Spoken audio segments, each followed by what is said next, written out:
in the dark is really quite a goosebumps moment. It was really, really cool. So they walked all the way down south past the dam and all the way down Twin Dams Road, and we heard them calling long into the night. So I'm on my way towards Gowrie, Maine, to see if they are really challenging the Matimbas. They were heading straight in the direction where the Matimbas were last seen, which was just south of our boundary. So exciting stuff planned. And for those of you who are joining us for the first time, this is a live safari. So everything that you are seeing on your screen is happening in real life right here on Djuma Game Reserve. And it is also interactive. You can ask us questions or send through your comments. You can do so on hashtag Safari Live on Twitter or to questions@wildearth.tv. And before we rush off to those Birmingham boys, the sun is just making itself known through the clouds. I think it's going to be another scorching, scorching day here.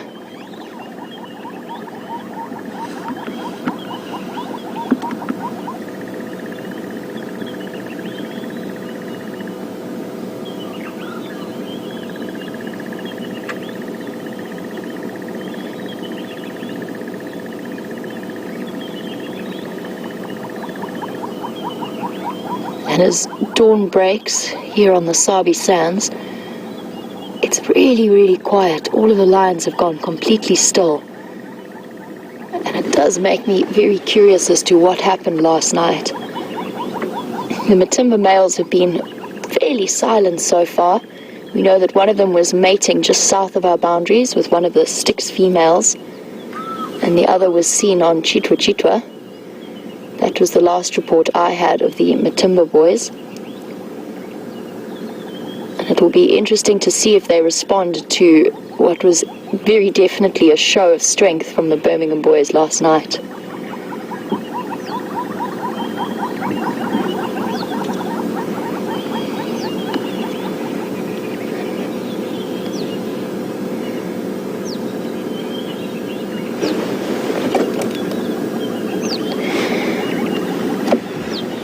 The sun has made its way up, and it's time for us to go and find whatever animals are out there. Let's see what those Birmingham boys have been up to. Phenomenal to me, the speed at which animals can move through the bush when they want to. It must have taken those Birmingham boys maybe half an hour from the dam to get to south of our boundary, if that. Might even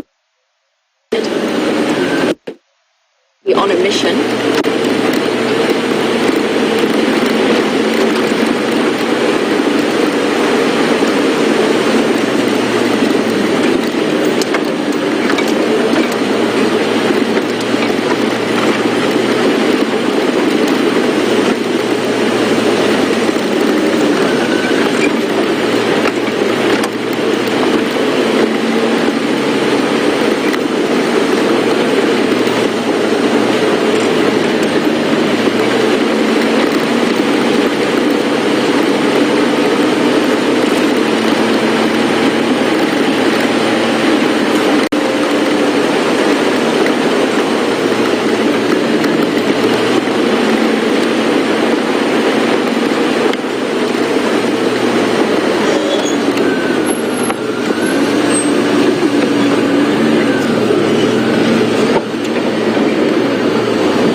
Have a nice feeding group of kudu here.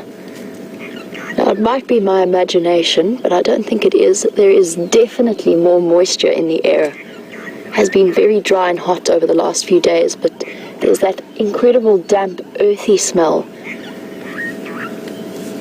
And it almost looks as though these kudu are puffed up in the cold. But it's not that cold. I think there might be a little bit of dew just clinging to their fur. There's definitely more moisture in the air.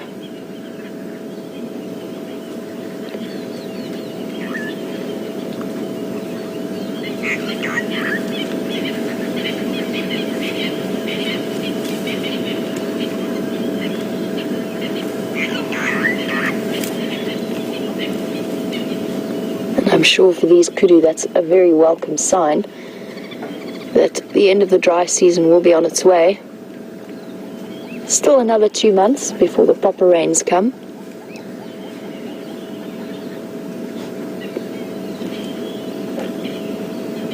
You can see how fluffed up and scruffy she looks this morning.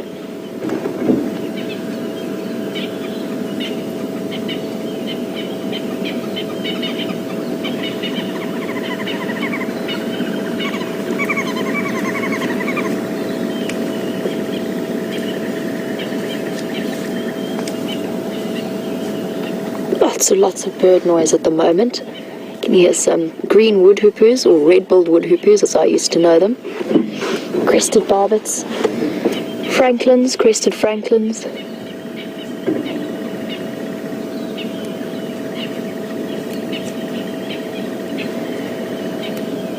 And as these kudus disappear into the thick block, we must continue our mission before there's too much traffic on Gowrie Main and we lose the chance to see if those Birmingham Boys tracks have gone across. And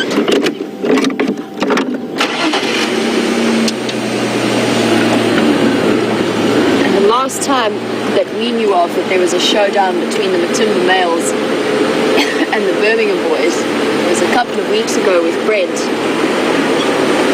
And there was lots of backwards and forwards, ultimately ending with the Matimbas chasing the Birmingham Boys a little bit further north into Juma, and then almost drawing a line in the sand at Gowrie Main.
Judging from their tracks, the group split off into A and B.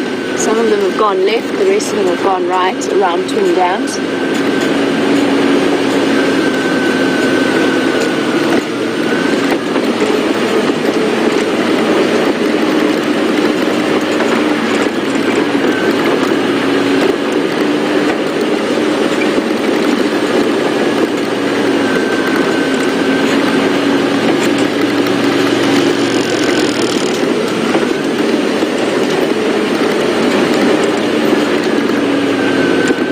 Last night when we were listening to them roar, Eugene raised a really, really good point about what it must feel like if you're a buffalo or any one of the prey species when you hear that in the dead of night. It must send chills of fear up their spines, especially because as they were roaring there was such an echo that we couldn't even tell exactly where they were when we first approached.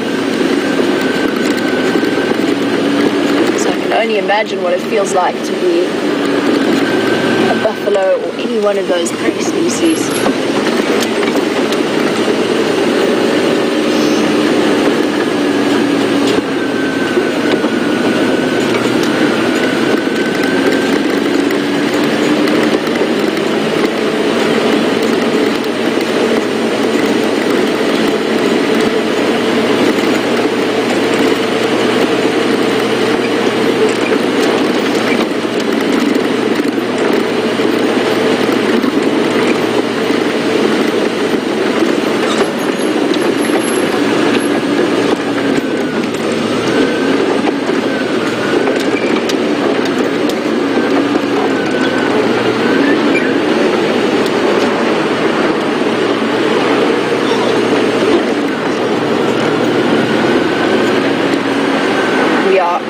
On Gowrie, Maine, so our southern boundary, and just a couple of kilometers into the property on my left is where the Matimbas were last seen.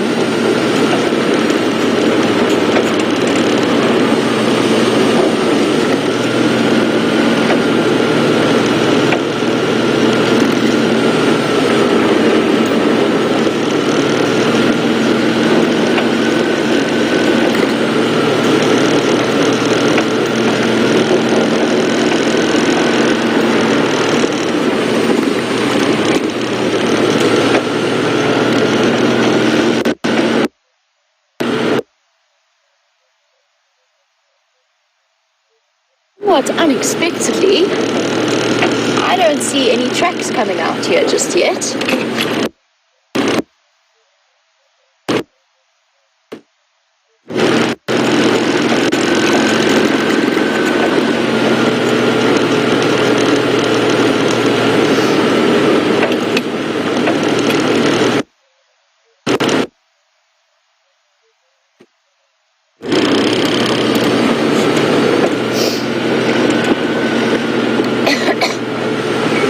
For those of you who are joining us for the first time, I'm looking for a coalition of 5 young male lions who were shouting out and have started to cause quite a bit of chaos in this area in terms of disrupting the Matimba males from their territory and from their prides. And good morning, Kathy Ward. Welcome to the Sunrise Safari. You were wondering if we know if the Birmingham Boys are related to each other, and yes, they definitely are. In this case, I did a little bit of reading up into the history of the Birmingham Boys, and they all came from the Birmingham Pride that was up in Tinswalu, so north of the Manuleti, and they were first sort of seen together as a coalition in, I think it was 2012 in Tinswalu. And what actually happened was once they reached their sort of sexual maturity, their breeding age, they would have been pushed out, and somewhat ironically, from what I can tell, they were pushed out by the northern split of the Matimba coalition. And they split away with some of their sisters, but the Matimba males then pushed the sisters out, away from the Birmingham Boys, and started mating with them. And the Birmingham Boys continued on their quest for dominance. They've only just now reached the age where they can start competing for territory. That's very interesting. I have not seen one track come out here. So, and the end result of that means that we've got to loop back towards where I saw the last tracks and have a look and see which direction these boys have gone in. The nice thing about following the tracks of 5 male lions is that it's quite hard to miss those tracks.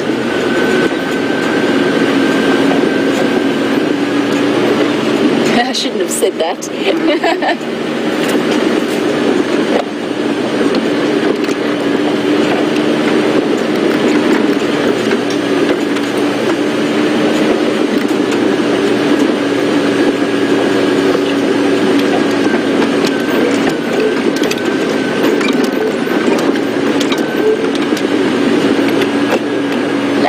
Around this block, Blair has suggested that, or bets that, they are in this block somewhere on a buffalo kill.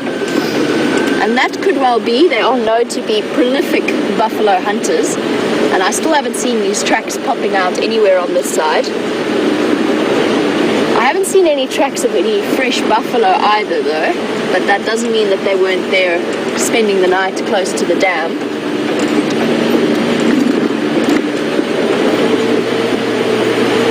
As far as I know, it's actually been quite a while since they last ate, which would have been from that buffalo carcass that they stole from the Nkuhumas, or chased the Nkuhumas off, just a couple of kilometers to the north of where we are now. And that was a couple of days ago, so it could well be that they are hungry and it's time for them to eat.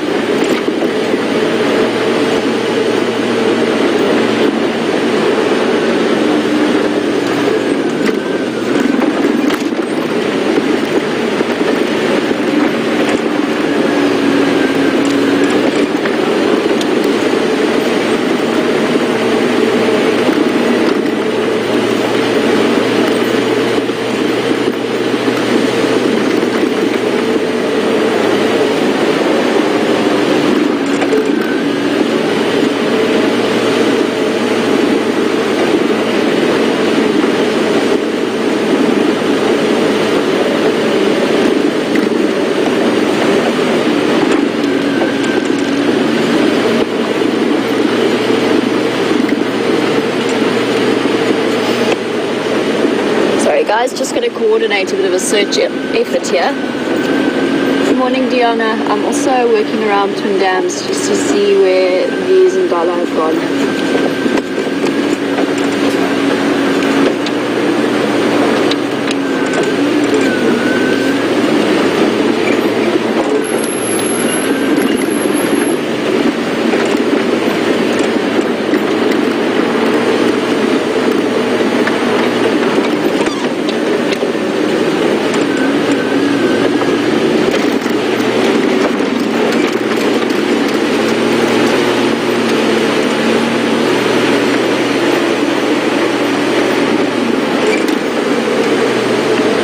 Double checking the junction, make sure that they haven't come out here.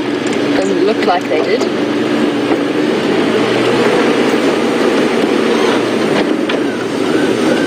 I wonder where they've gone.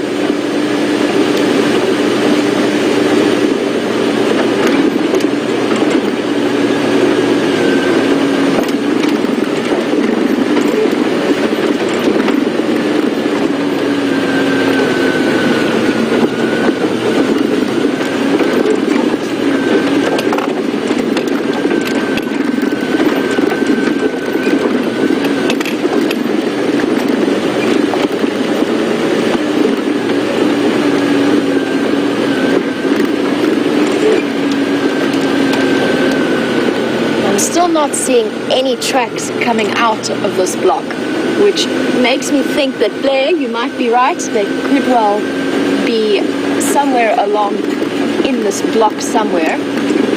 While we have a look for them, I know that Stef would like to say good morning to you all and give you an update on his plans. And for now, we're going to cross across to Stef, and I'll be back with you later, hopefully with some more news as to the movements of the Birmingham Boys.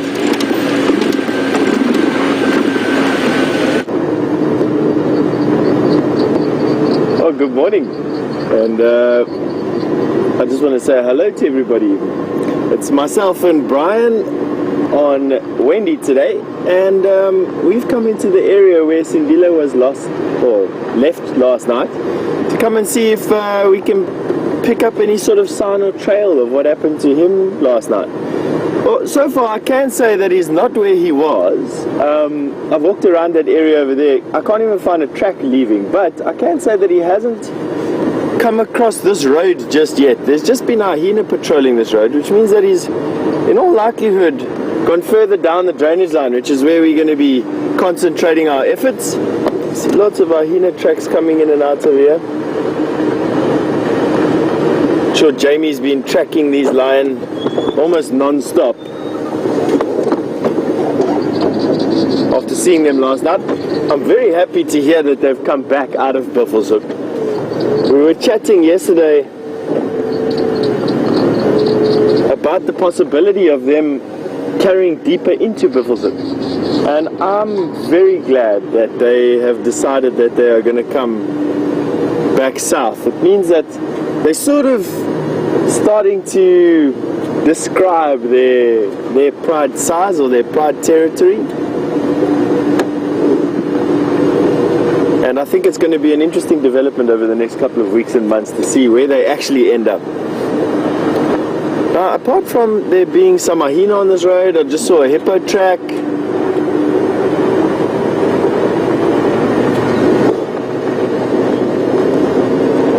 Not much else is around, but that doesn't mean too much.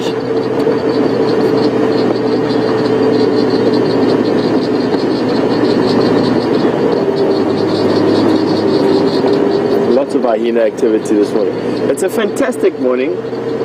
It's gradually getting lighter and lighter as we get to work. Myself and Bryan were talking this morning about the fact that just in my memory it just seems like almost overnight it's become light when we arrive at the camp in the mornings. We're leaving at the same time. We're still leaving in the dark, but we're arriving in the light, which it's interesting how it just changes like this. Really, just all of a sudden. Nice and quick.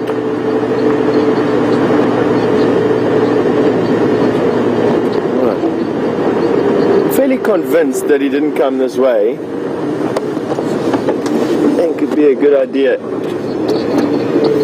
turn around here. Let's go up here. Come through the bottom of Impala Plains. See what's on the open area. Still not a single sign of that cheetah that we were looking for the other day. Not a track or another person seeing it. So I want to say that it was probably a leopard that was lying under the tree that the anti-poaching guy saw. Lots of leopard tracks, lots of hyena tracks around, but no cheetah.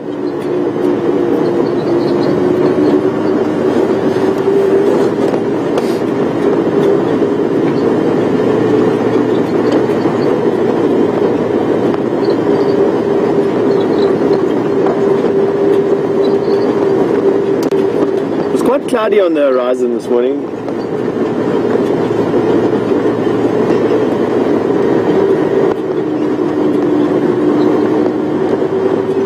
Sunlight sort of, or the sun itself trying to break through this band of clouds that's lying over the sea.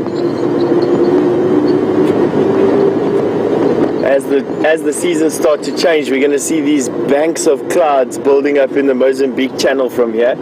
These towering masses, sometimes up to 18,000 feet tall, and that's generally what brings our rain out here, is these very warm, very moisture-rich air currents coming in off the Indian Ocean, bumping against the escarpment, the Drakensberg, what we watched the sun go down behind last night.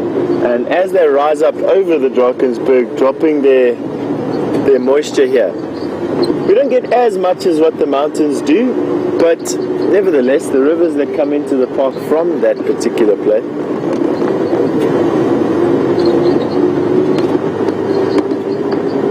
all good. Most of them permanent. The closest one to where we are at the moment is the Olifant River, which translates to the Elephant River. Possibly because this time of the year, with the bush being as dry as what it is, there is a lot of elephants that congregate on the banks of this river. It's quite a rocky river, I must say. Almost its entire drainage line is strewn with rocks.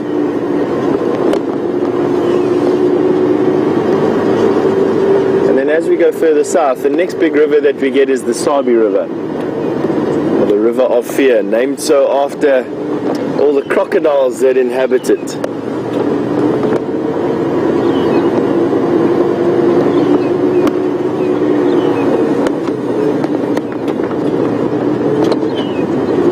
Just keeping my eye on the track, so excuse looking at the back of my head while we got to that junction. It's important that we keep an eye on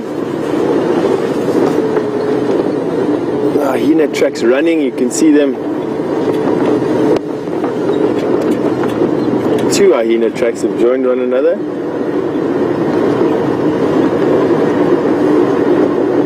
Walking walking down the road.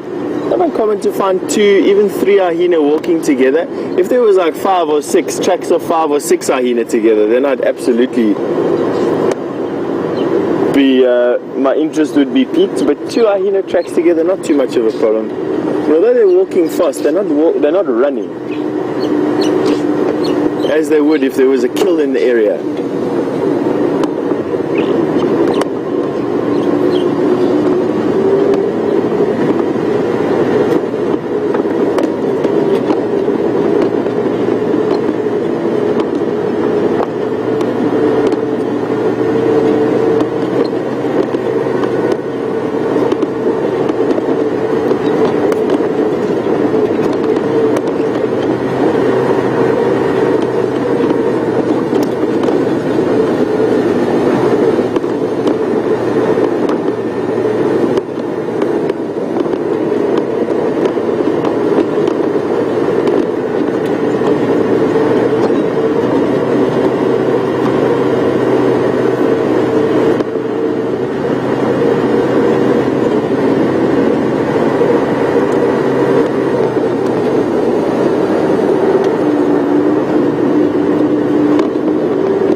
Tracks back on the road again.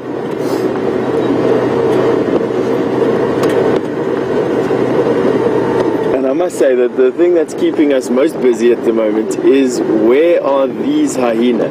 Myself and Texan passed one another a little bit earlier, and it was almost the first thing that he asked me was where these hyena have gone. So we had a short discussion, and we both feel that the hyena are on the eastern side of the reserve somewhere. We're seeing very few tracks over here, barring the hyena tracks that we're seeing now on the road. These 2 that we have here.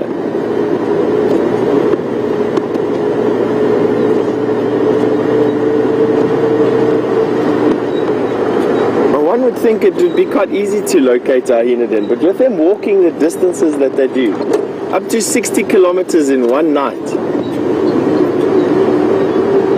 definitely makes tracking them an exercise that I don't think I possess the skill for. I don't think with a helicopter and a telemetry set you could do what they do in an evening.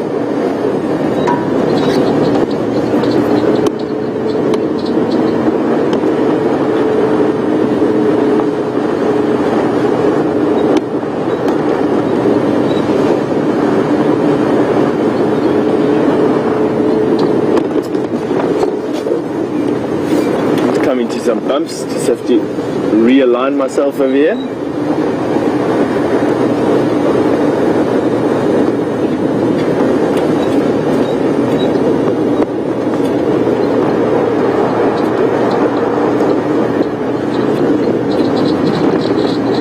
Okay, so no tracks cross over Impala Plains Road,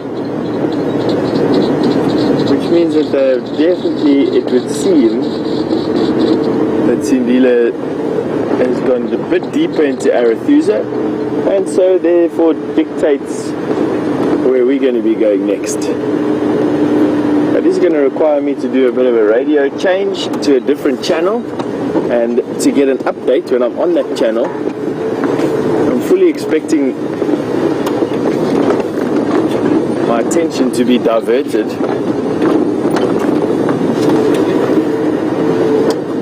And listen for a little bit.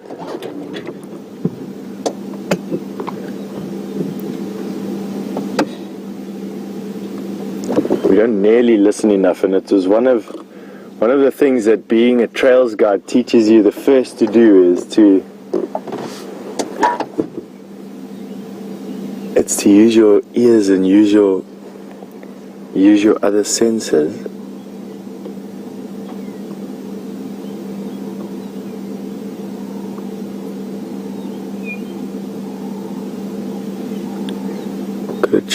Chin spot batters that's busy calling.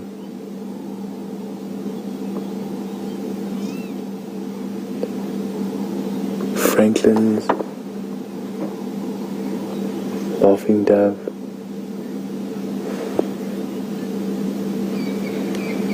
crested Franklin,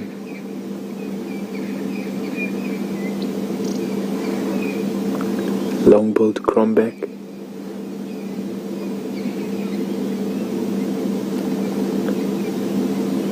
bearded woodpecker,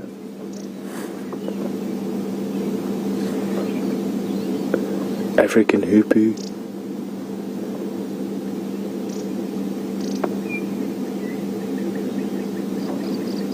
Natal franklin, rattling testicular,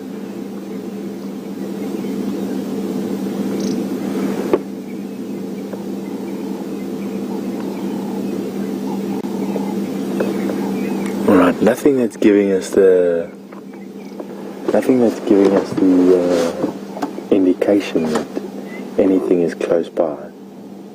As far as we're concerned, the bush is as normal, no predators in it, nothing that's disturbing anything that's letting us know anyway. Doesn't mean too much, just means we need to up our game and carry on looking. So we're going to carry on driving.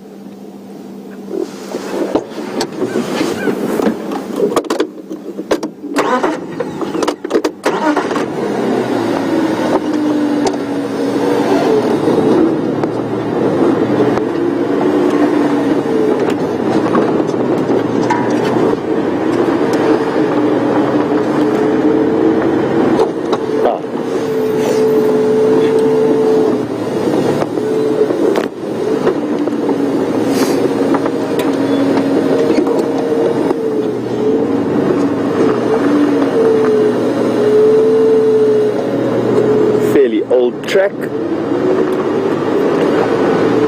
far as I can tell.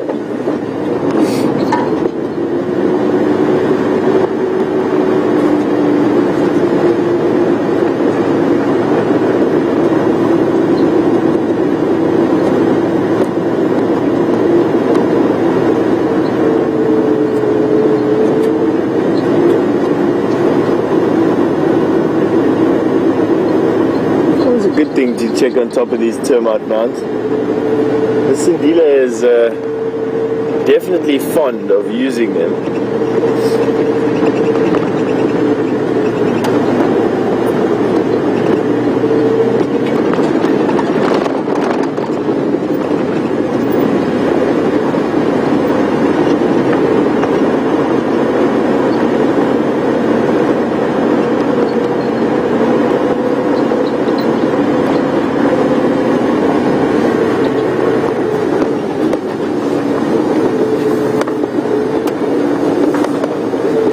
Now I'm going to have to brave the storm that is the Arathusa radio channels.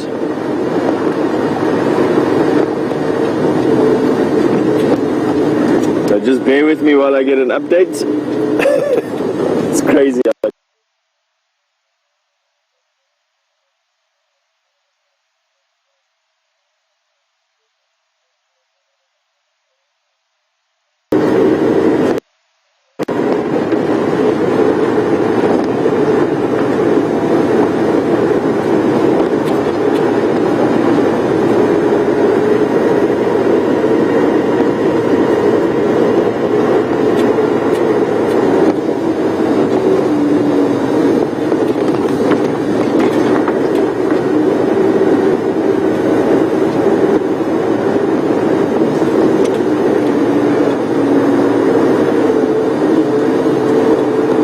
That is a crash cut thing.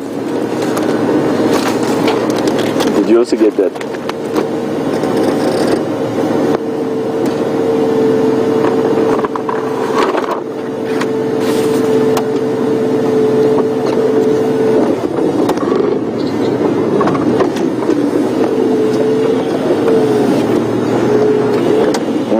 So my signal's a little bit shaky from where it is at the moment, and I hear that Jamie's got some Birmingham Boy tracks to give you an update on. So while we get to an area that's a little bit safer from a signal point of view, we're going to send you back to Jamie and we'll catch up with you in a while. See you in a bit.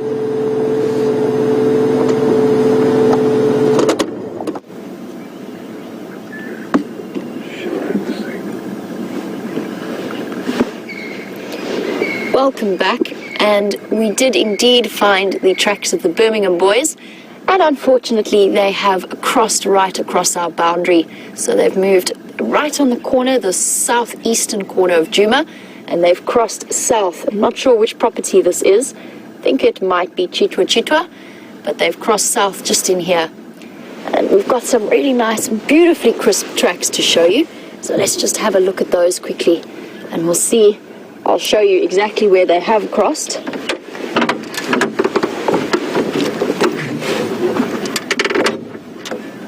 Let's grab a stick to help us have a look.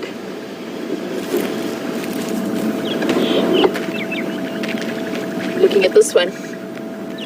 The one just to your right. This one. Yeah, that one. Here we have our beautiful male lion track. And for those of you who might be joining us for the first time and you're not too sure about tracking, the thing that really gives it away is its size. So absolutely enormous track. It is basically the size of my hand, some of these tracks. So really, really big. And then for big cats, this is how we determine what they are. We've got 4 toes in the front, and then a back pad with 3 lobes. And the 3 lobes is what differentiates the cats from hyenas and from other dog tracks. So dog tracks and hyenas have 2 lobes at the back.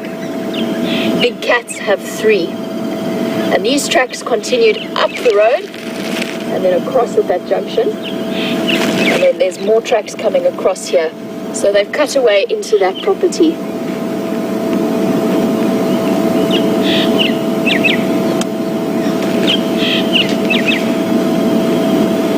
And just while I've been looking at these tracks, I wanted to determine what sort of speed they were walking at. And all of the tracks, on all of these tracks here, the back track falls directly on top of the front track. Now that's known as registering, and it tells you a little bit about the speed and the mood of the animal.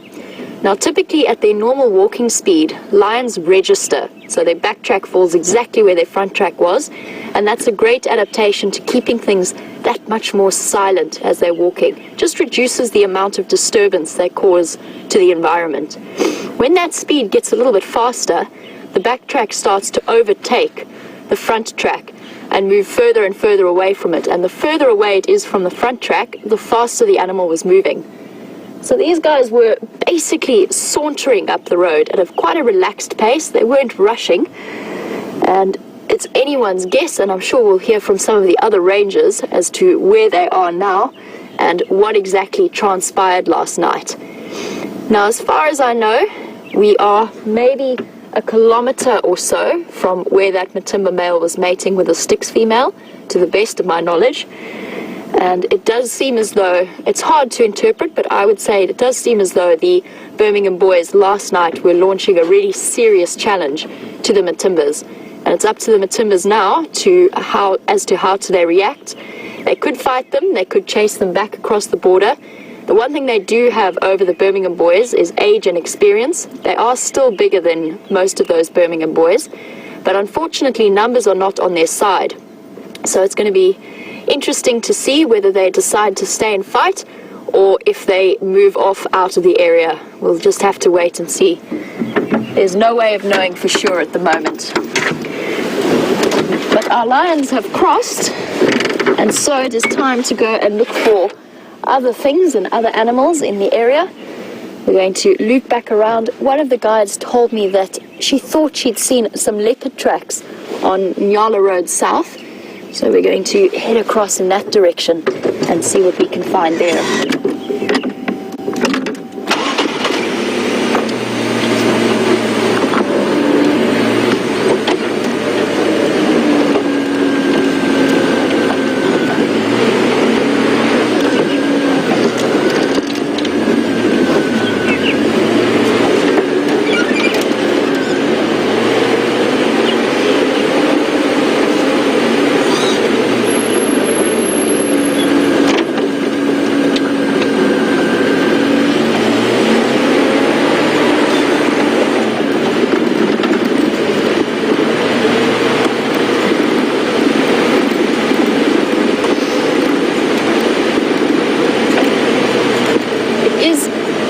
Quite fascinating how to watch this whole situation play out.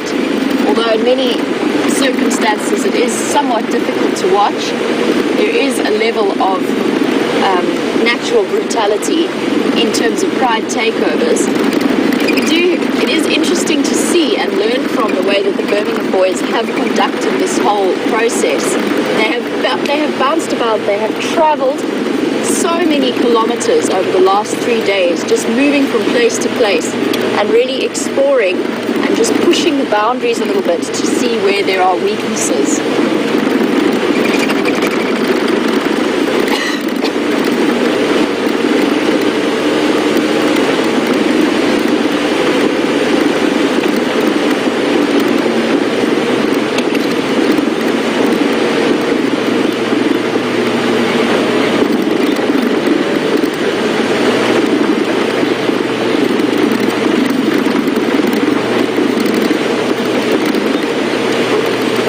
Do see with male lion coalitions, especially when you get groups of different ages, which is what we've got with the Birmingham Boys, is that once the pride takeover does happen, which may take a couple of weeks or a couple of months, then there will be one or two of them that establish themselves as more dominant. And Joshua, you were wondering, will they fight amongst themselves, or how will it work in terms of establishing that hierarchy? So one of the things that will be involved will be age, especially in the beginning as these boys are still developing. So the one male, Blondie, as I believe he's been nicknamed, is a little bit older than the others. He looks to be about a year, maybe a year and a half older. He's got a full mane already. The others are still at that slightly teenage stage, with a little bit lacking in terms of mane development. So he will initially establish dominance, but after that it becomes a matter of the character of the lion. So they all have their different personalities. Some of them are a little bit more aggressive than others. I've noticed that two of the young ones with the slightly darker manes, they are very, very large, even for their size. They look to be the youngest in the group, but they are very, very large.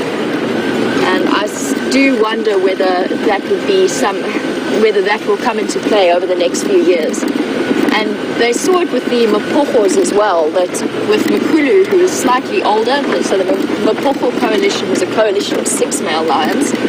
The oldest one pretty much was dominant for most of the time. But it got to the point where he was in competition with Mr. T so often that eventually the coalition split off, and Kinky Tail and Mr. T, two of the youngest lions, went and ruled part of the territory, and the other 4 stayed back and ruled the other part of the territory.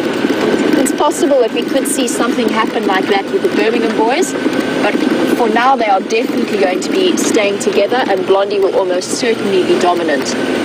As to how it plays out over the next few years, it's pretty much anybody's guess.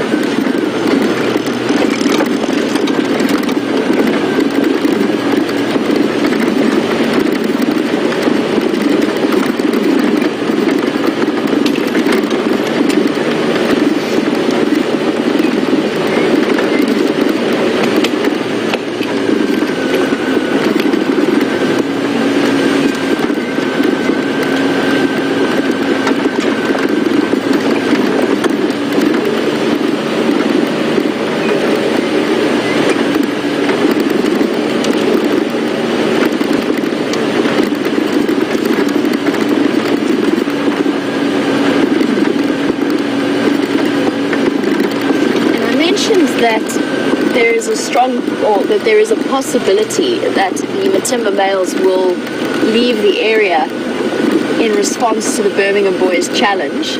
I must be honest, I don't think that is what they are going to do.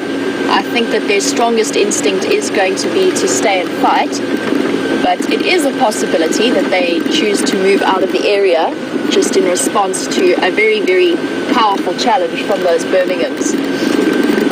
And Lauren, welcome to the Sunrise Safari. It's great to have you on board with us.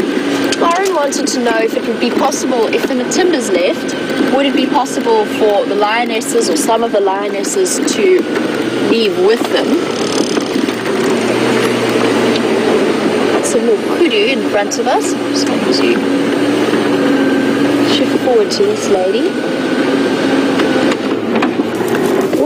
Sorry, girl. I don't want to give you a fright.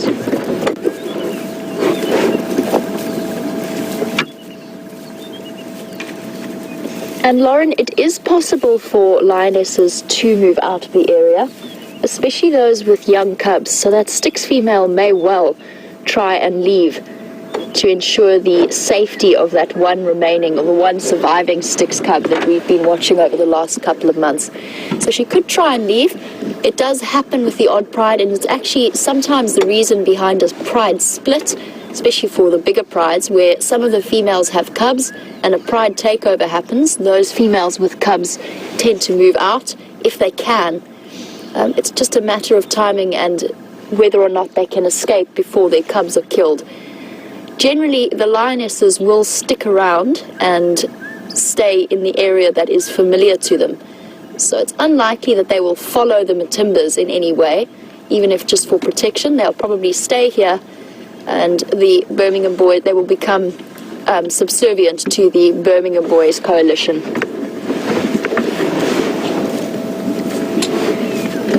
Oh, kudu are just moving off. The little one. And all kudu have enormous ears, but they always look that much bigger on the younger ones. Those ears look absolutely enormous and tilted backwards like little radar dishes, and off in different directions, just to make sure she keeps an ear out for whatever we're doing as she walks away.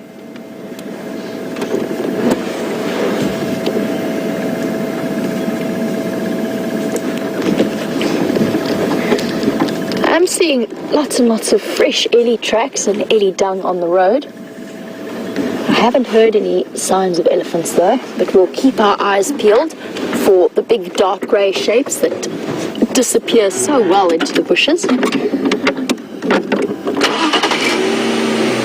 Here's all the ellie dung in the road.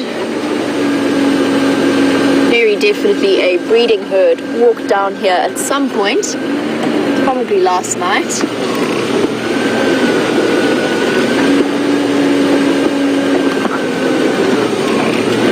Rolled around a bit.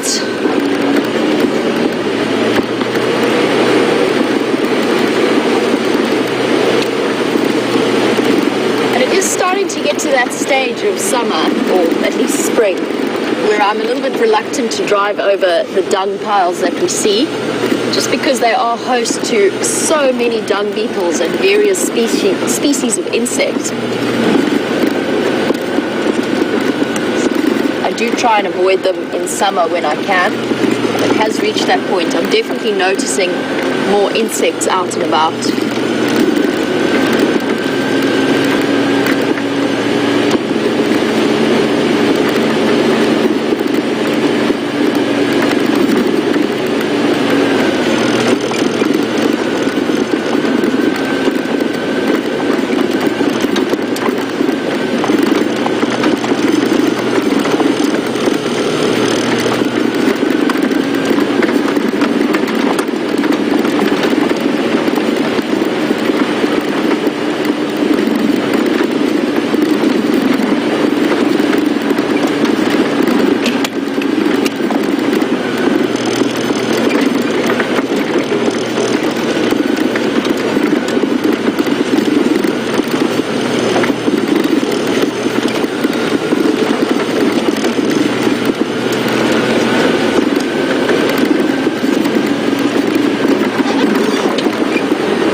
I'm just hopping out to grab this branch just to show you a really good example of evidence of ellies.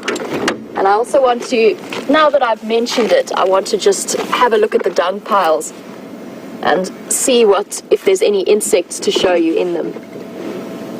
And this is still wet, so the ellies stripped away the bark, eaten some of the bark, chewed a little bit in places. Looks like it was a weeping wattle, so Peltiforum africanum. Here's the leaves there.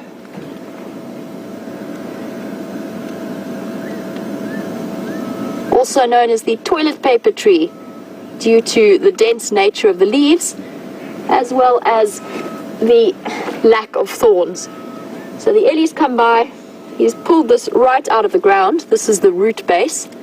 So quite literally ripped it out of the ground and then stripped away the bark, had a chew, and it is still damp, which tells me that these guys were here sometime last night. I'm going to pop that down for now. And just have a look, see if I can find... No, that ellie dung's not fresh enough for me to pick up too many of the beetles that I was talking about. It might have termites in it, but I'm looking for a nice fresh pile so we can see if the dung beetles and the other insects that feed off fresh dung, I want to see if they have started returning to us now that the temperatures are warming up.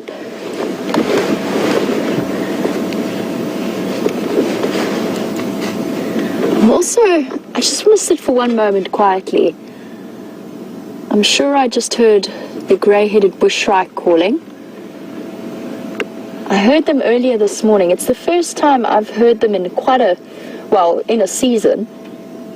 It's getting to be their breeding time, and it's a very low, very mysterious whistle. It's actually the reason that they have the name in Afrikaans. They're known as the spookvoël, or the ghost bird, because it's quite an eerie, haunting sound. Of course, now that I've mentioned it, he's stopped doing it, but I know I heard it. And they're known as the ghost bird because they make that very mysterious whistle, but they're also very cryptic. They tend to hide away in the dense bushes, so you don't often see them, you only hear them. But he's stopped calling now.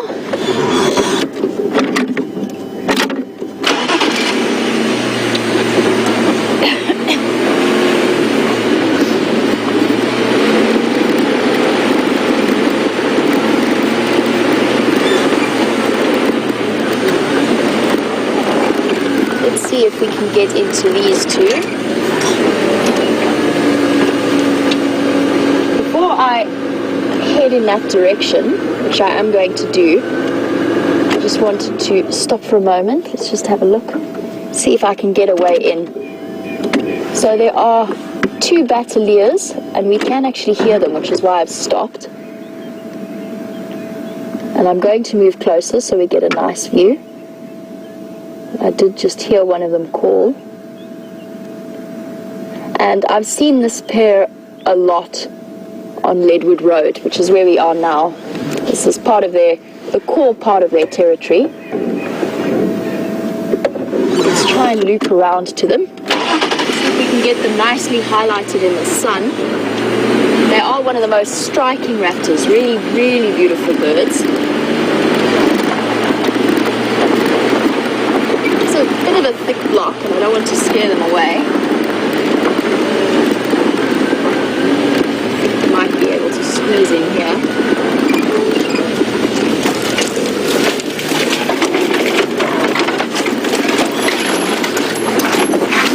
Agori bush.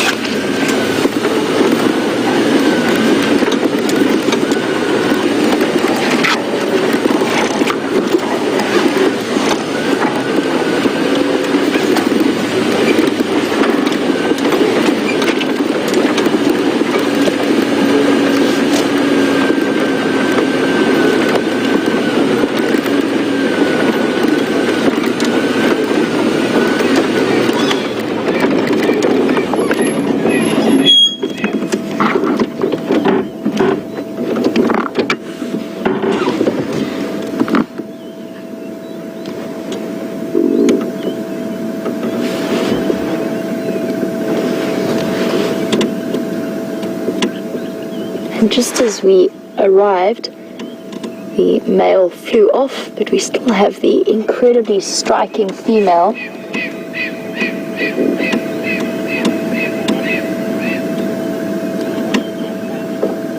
There you go.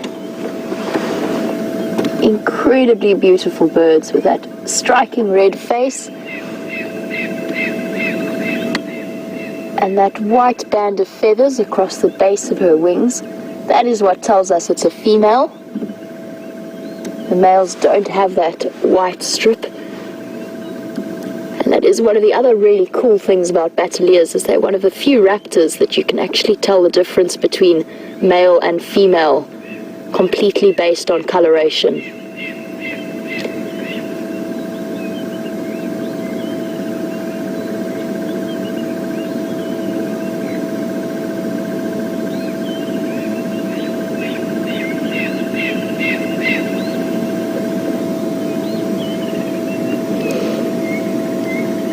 And given their incredibly prominent stature and those bright, striking colors, there are lots and lots of local beliefs surrounding the bateleur.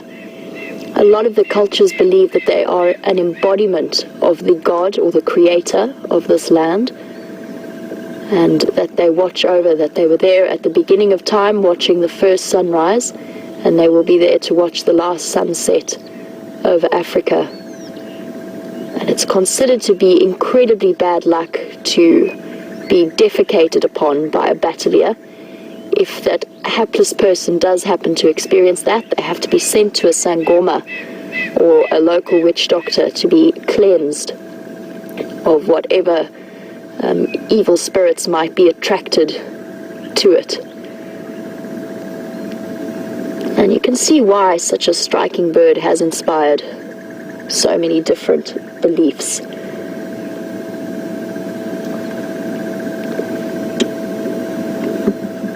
I just think you would have to be considerably unlucky to be defecated on by a bateleur in the first place.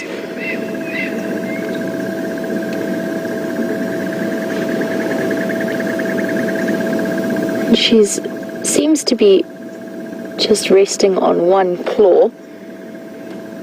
I'm not sure why. I think that it's possibly just the way that we shift our weight around in terms of leaning on one hip over the other.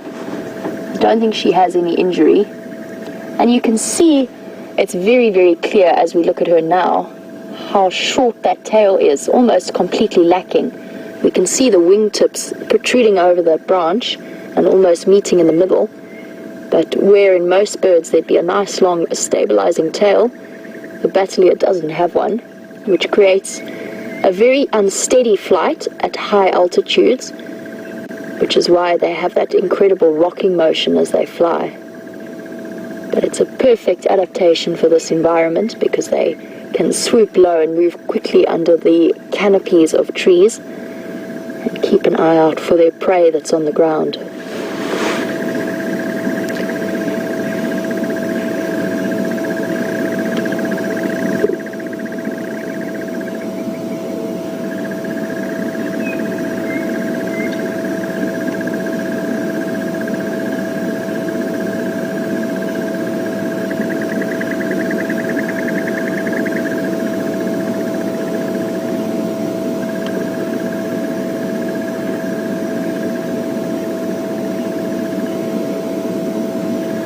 She's sitting up there on a knobthorn, nice and clear from foliage. It's a perfect vantage point as she surveys her territory.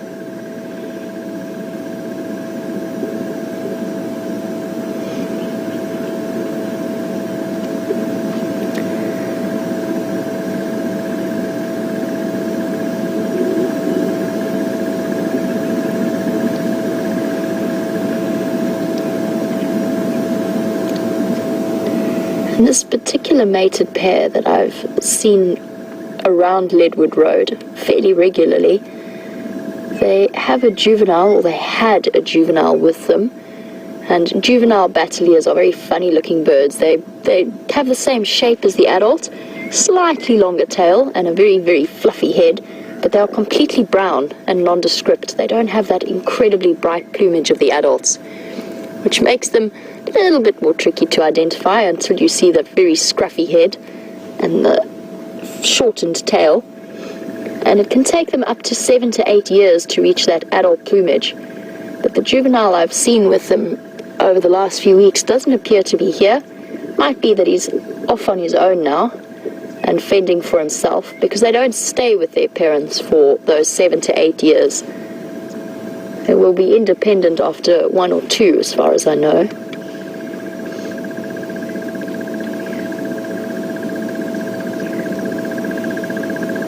So mom and dad might have kicked him out of the house, so to speak, and he's off to fend for himself.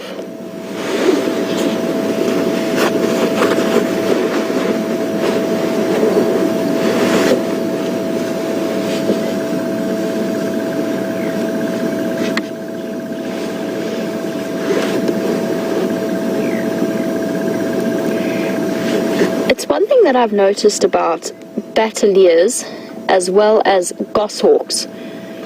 They both have those very, very highlighted faces in that bright red, and they also, though we can't see it that clearly on her now, they also have very red legs. They're not feathered as an adaptation to allow the bird to really see where they're putting their feet. And I've always been curious as to why they do have that incredible bright coloring on their face and on their legs. I don't have an answer, I'm just putting it out as a question for you. It could be a breeding tool, but again, both the males and the females have it. And I thought maybe it might be some way helpful in their hunting techniques in terms of catching snakes. But again, the brown snake eagle and the black-chested snake eagle, they don't have those brightly colored parts. So I don't have an answer to that question, I'm just putting it out there as one of the many things that maybe we might never have an answer to.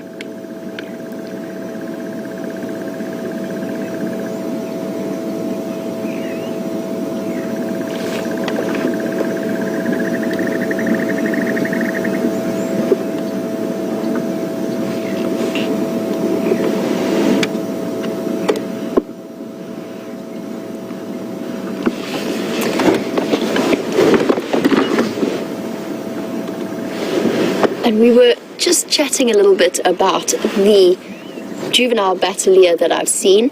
And Beth from Melbourne, welcome to the Sunrise Safari. It's fantastic to have your question, and please keep sending through as many as you like. Now, Beth would like to know if we ever see baby bateleurs. And if we do find a nest site, then yes, we do. We'd have to watch carefully. You're only going to see the chicks are born very, very dependent on the parents, fairly featherless, rather ugly looking for little baby, as little baby chicks often are. And if we do find a nest, and they tend to, as far as I know, they tend to have the messy raptor nests in open knob thorns, and you see bateleurs nesting, then you can go and watch. And if you're really nice and patient, you might get to see the chick's head popping itself up over the top as it grows older. And typically, although most raptors lay 2 eggs, usually the second chick won't survive. If it hatches after the first chick, it is just generally outcompeted and bullied by the older chick. It is essentially just an insurance policy. And over the next few months, the parents will feed it very, very carefully. They look after it incredibly well until it grows and fledges. And I think, I'm not entirely sure, but I think the fledging age is around 6 months. And by a year old, they're flying around with their parents. They've pretty much reached their full size. And then by a year old to 2 years old, they will be out on their own and independent, but still not with their full breeding plumage. So there's a lot of investment that goes into raptor chicks and the raising of them. And they can live, raptors can be incredibly long-lived birds. I know there are records of birds of prey living over 20 years. So the bateleurs are amongst those incredibly long-lived bird species. So lots of time to breed and procreate and survive out here in a rather harsh world. And speaking of harsh worlds, just while I've seen it, I'm just going to go and grab something that I've spotted. Tangled.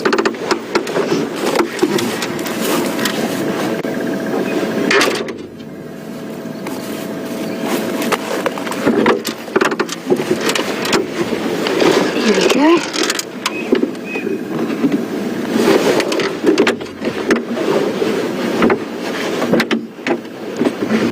And there we have a beautifully intact giant land snail shell. And this shell is fairly big and complete, unlike the broken one which I found the other day. So to give you a scale, my hand, this is my hand. And definitely not the biggest giant land snail I've ever seen. And it's been dead quite a long time. possibly died of natural causes, but might also have been picked apart by a bird, or something like a civet, a foraging civet or a jackal. They also like to feed on them. And it's a very good way of obtaining nutrients in the same way people feed on snails. And they don't have this white color when they're alive. This has been bleached by the sun, and the brown keratin sheath that surrounds it has worn away, and all that we're left with is this calcified shell. Really quite beautiful in its own way. And you might have noticed when I picked it up, I checked inside it quite carefully, and there's a reason for that. I've often done a lot of guided bushwalks where I've shown guests these, and I've picked them up without really thinking about it and showed them and let them handle them. And the one day I was very fortunate, I just happened to look inside, and I discovered a whole load of reptile eggs, fresh, alive reptile eggs. And we were never able to work out if they belonged to a snake or possibly a chameleon. It was difficult, and we didn't want to disturb them in any way.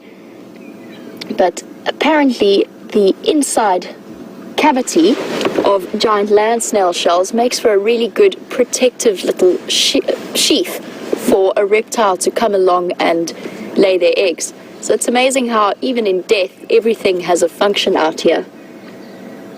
And the rest of the snails won't be out just yet. They will be hibernating in rock crevices and in safe places.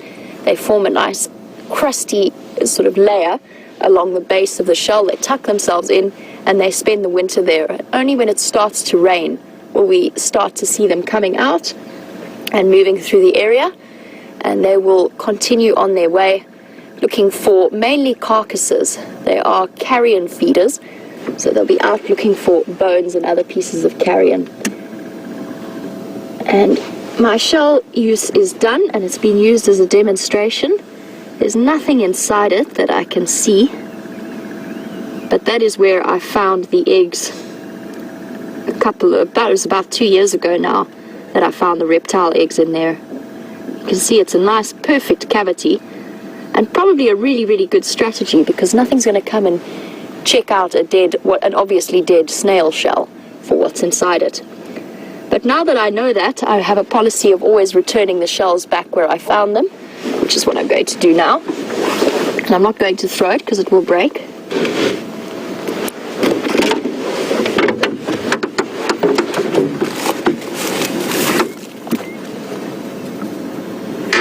Return it to nature so that possibly, just in the slim chance that something like a snake or a chameleon might come along to find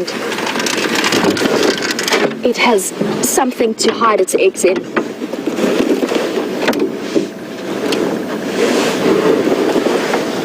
I've also a thought's just occurred to me, and I wonder if tortoises ever eat those shells, because they must be very high in calcium. And tortoises do come around and chew on bones and eggshells, especially when females are laying their eggs. So I do wonder if there's a possibility that tortoises might chew on the shells as well.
Acquired a stick passenger,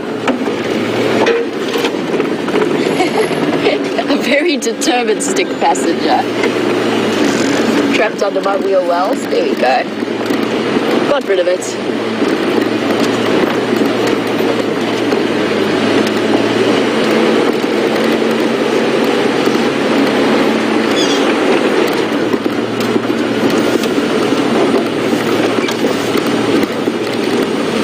And we have some wonderful news from Stef.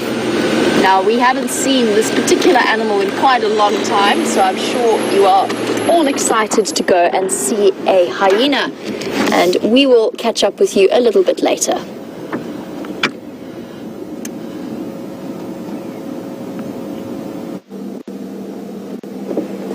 And Brian and I finally managed to show you something. Here we have a spotted hyena busy eating something in the grass. We were driving along, following a tip-off from an anti-poaching squad, and we managed to bump into this hyena. He or she, I'm not too sure which one it is at the moment, just walking along casually in the bush, and then all of a sudden broke into a trot. And when we managed to relocate this hyena, it was eating something here in the grass. We still don't know what it is, to be honest. The hyena has lifted its head once or twice since we've been here, completely ignoring us. And every time with a mouth that's empty, no fur, no nothing. No, he's chewing on a bone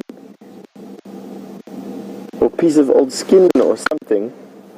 Doesn't look like he's stolen the kill from anybody. It just looks like there just happened to be a piece of meat lying over here, left over something, bone or...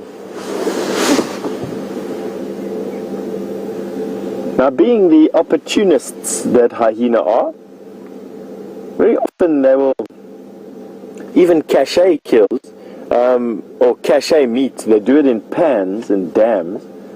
In this particular case, I think this was just a leftover, maybe a piece that dropped off after a squabble last night or something. Even though hyena are very adept at hunting their own food, in this particular case, I think this hyena just got lucky.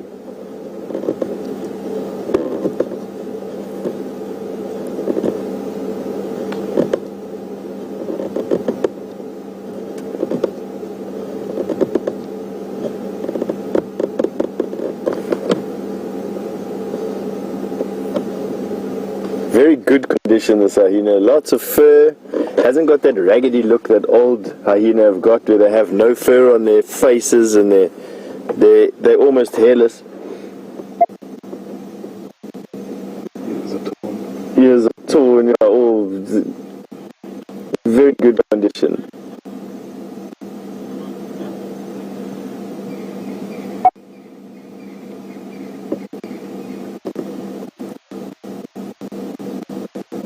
Jaw and skull massively overdeveloped. There we go. You can see not a small hyena, fairly large one. Let me have a look with my binoculars and see if I can. Oh, there we go. Finished whatever it was.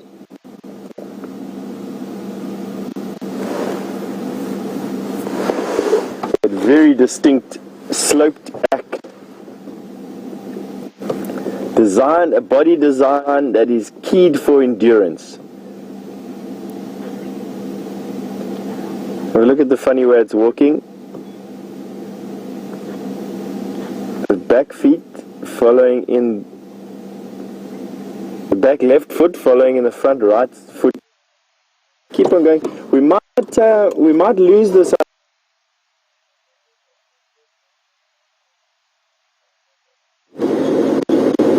So what we're going to do is try and relocate this hyena for you and send you back through to Jamie while we try and do it. This is a very bad signal area. We'll see if we can catch up with that hyena. We'll give you a shout in a bit.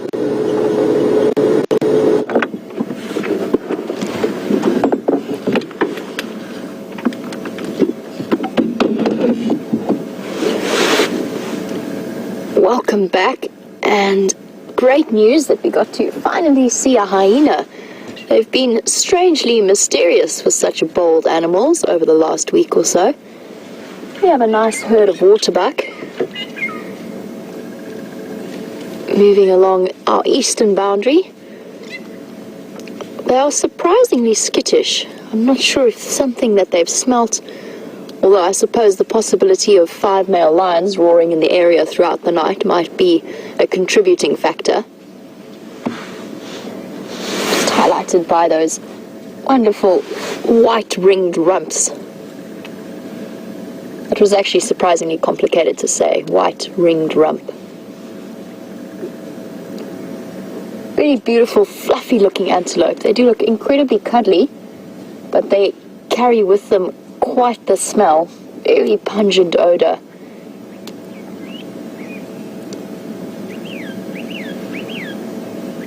And I don't have James's way of describing certain smells, but if I could, it smells like a combination between an elephant in must and a wet dog. That's the only way I can think of describing it. And that actually is a natural part of them. It comes from the oil that they secrete to help waterproof that thick fur. With a name like Waterbuck, as you can imagine, they do like to spend some time in the water, but they also need that thick insulating layer to keep them from getting too cold. I'm going to move forward a little bit. Let's see if we can catch them as they cross the road. As I mentioned before, they are a little bit skittish, so I don't want to disturb them too much.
A pretty girl.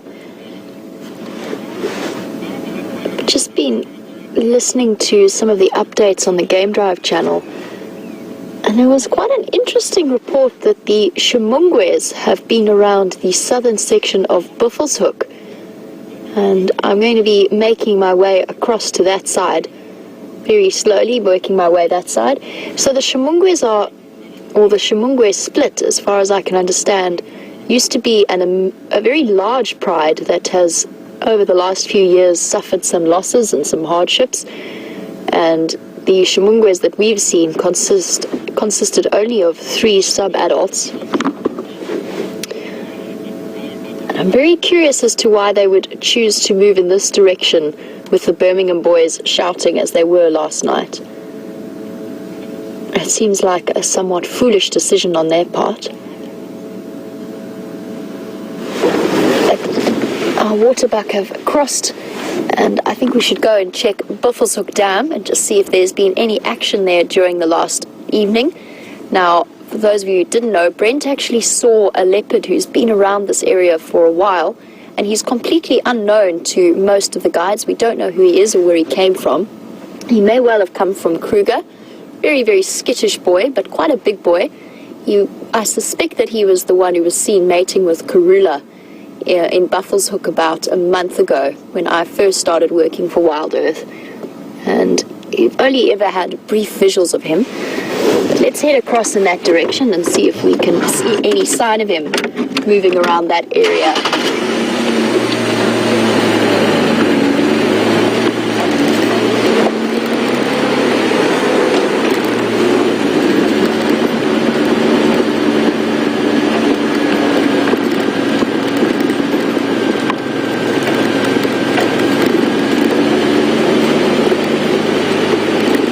sorting out our lens.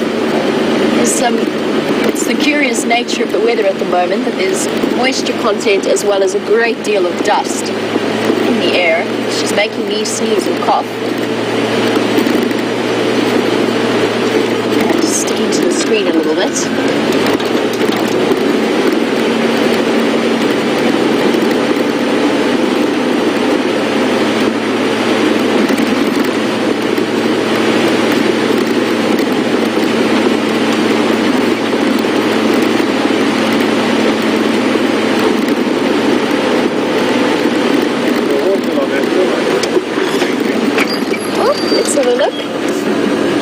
Andrew spotted a bird.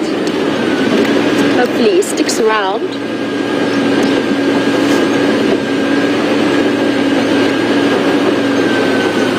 Oh, cool!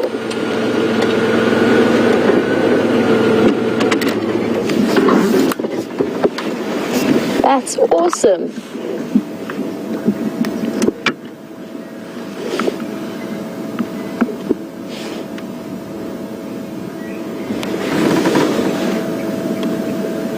This little red-billed hornbill is doing something that you usually see right in the middle of winter, but he's doing it very successfully now.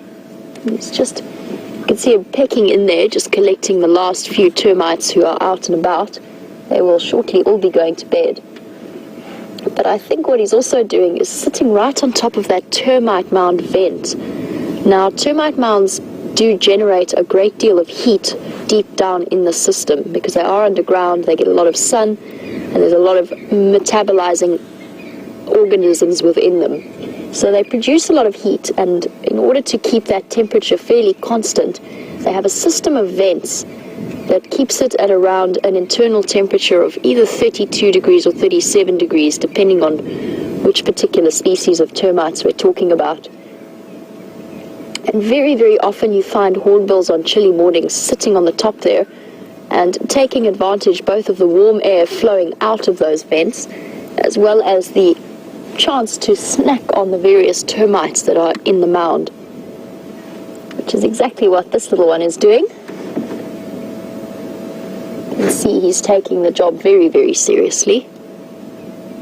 Very well spotted, Andrew. That's awesome. Thank you.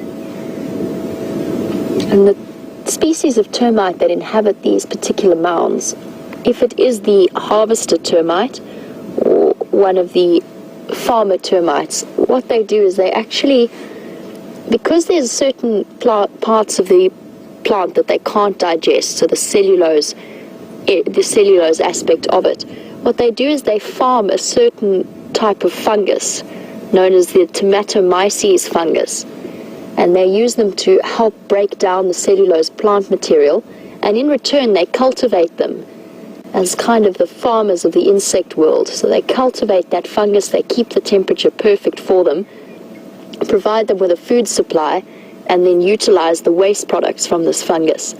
And they farm them at the expense of all other types of fungus that might try and grow. The termites will get rid of them.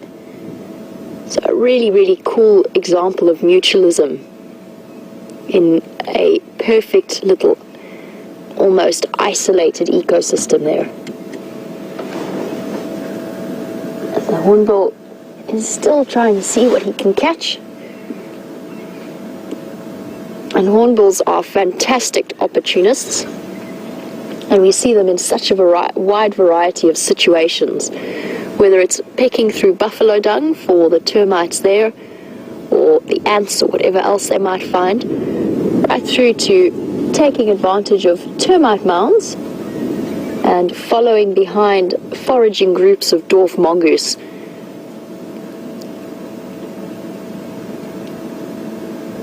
And I would say that makes them very clever birds, except for the fact that there's two of them at camp at the moment who insist on fighting with their reflection in my window at a specific time in the afternoon. So the sun catches the window perfectly at around 1 o'clock, and the hornbills then respond to their reflection by throwing themselves repeatedly against the glass.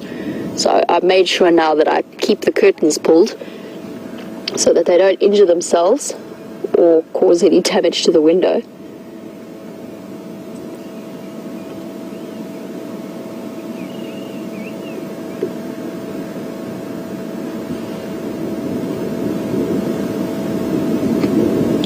got something. Oh. Down the hatch.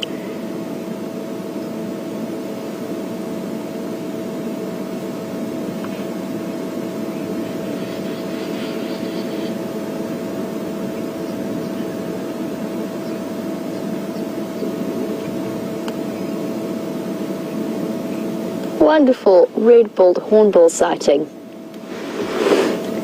And we shall leave him to his breakfast now, as he sits perfectly framed.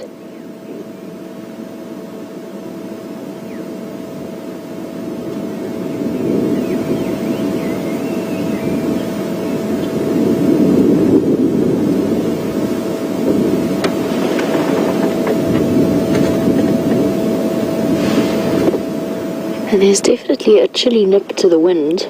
I wonder if we might be having one of those last-minute winter cold snaps. Maybe that's why he's seeking out both the warmth and the breakfast opportunities on this termite mound.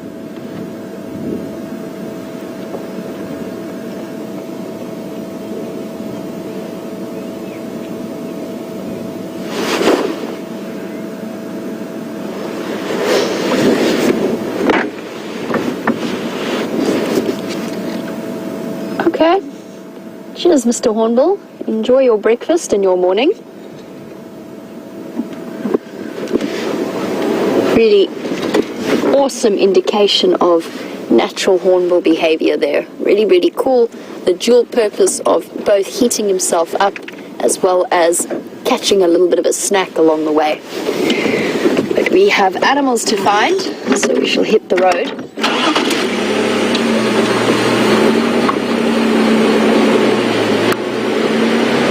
That Andrew, that was awesome.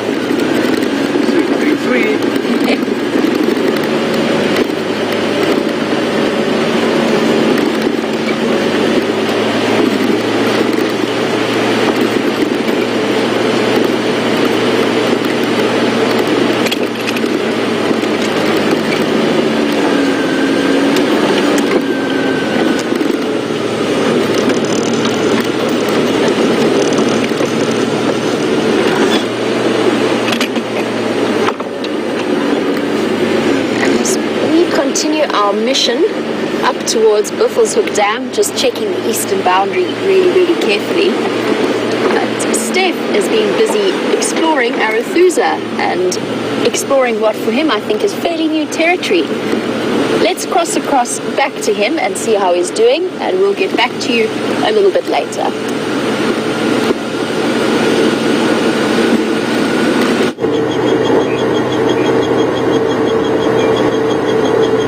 Welcome back, and we've come down into the central part of Arathusa to have a look and see if we can follow up on what that hyena was coming from.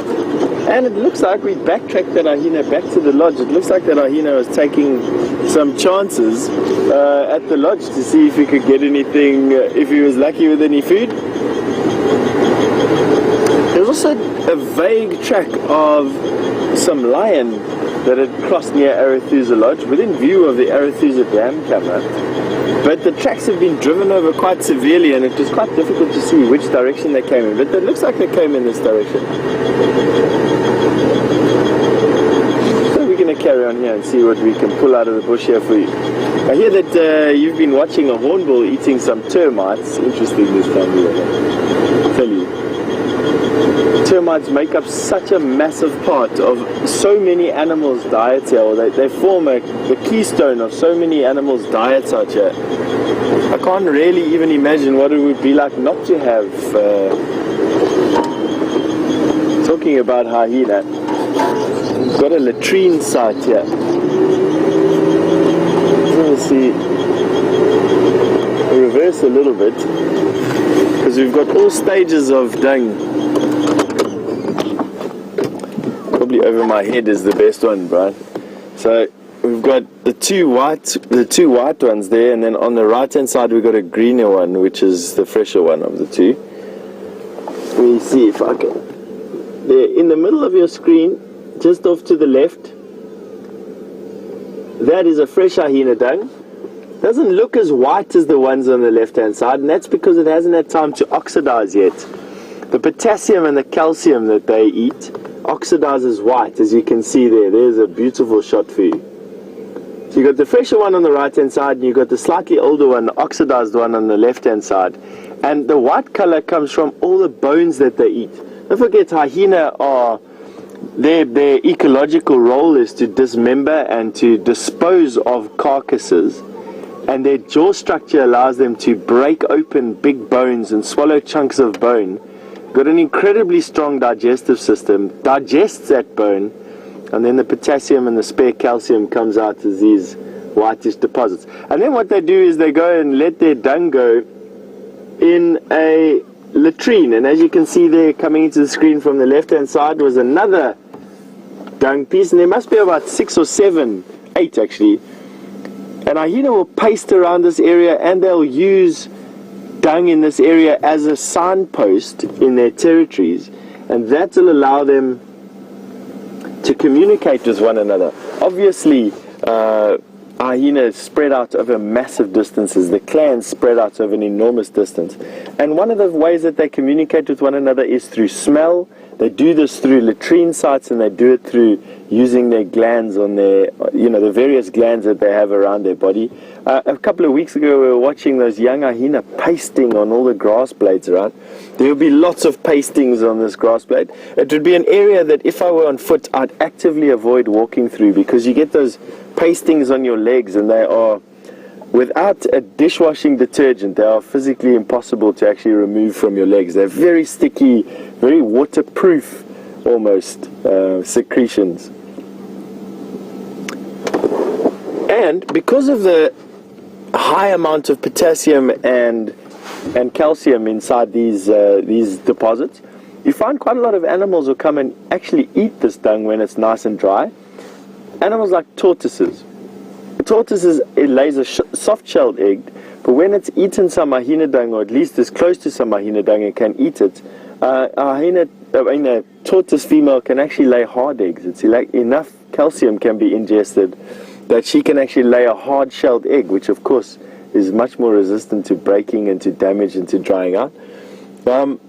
And elephant shrews, mice of a variety of different kinds, even squirrels will come and eat from hyena dung to get their calcium deposits, or their calcium vitamins, their calcium intake a bit higher. Interesting, eh? Anyway, let's carry on going.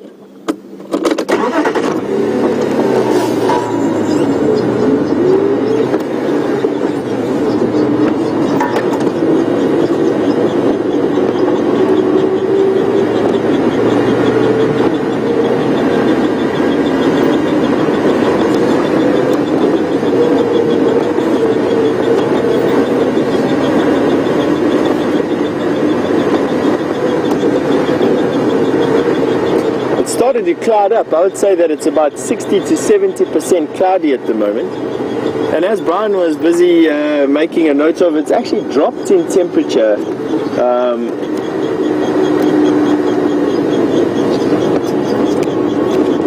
probably about 2 or 3 degrees actually.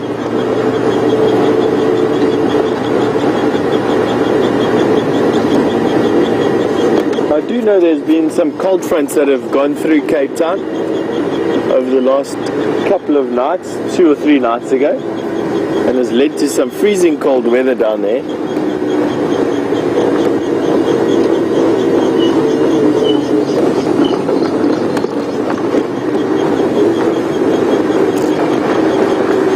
Nice little glade.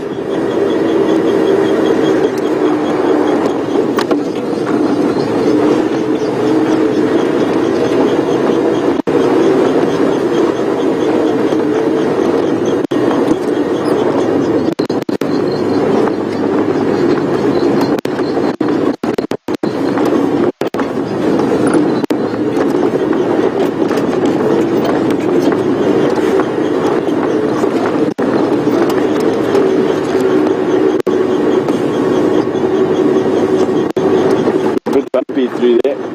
Arathusa has probably the most mountainous lighted range that I've ever seen in my life. Good thing that we have these cars that can go through almost anything. Otherwise I don't think we'd be able to get over these things.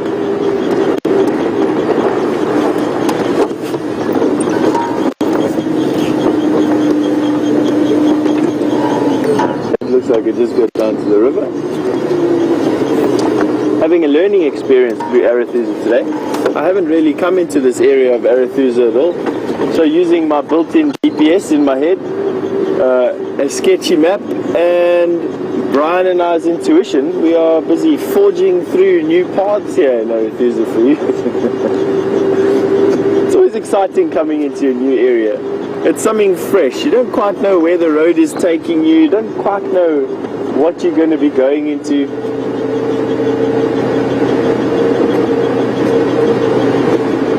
All you do know is that it's new and exciting.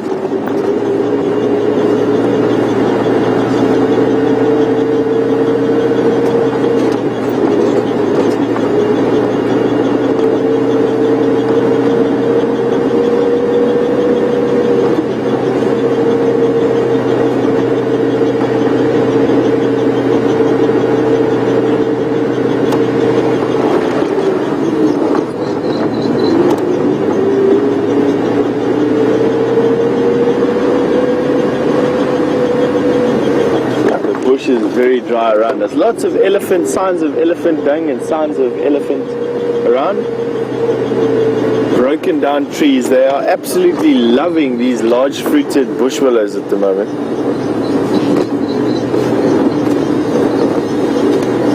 Zebra tracks.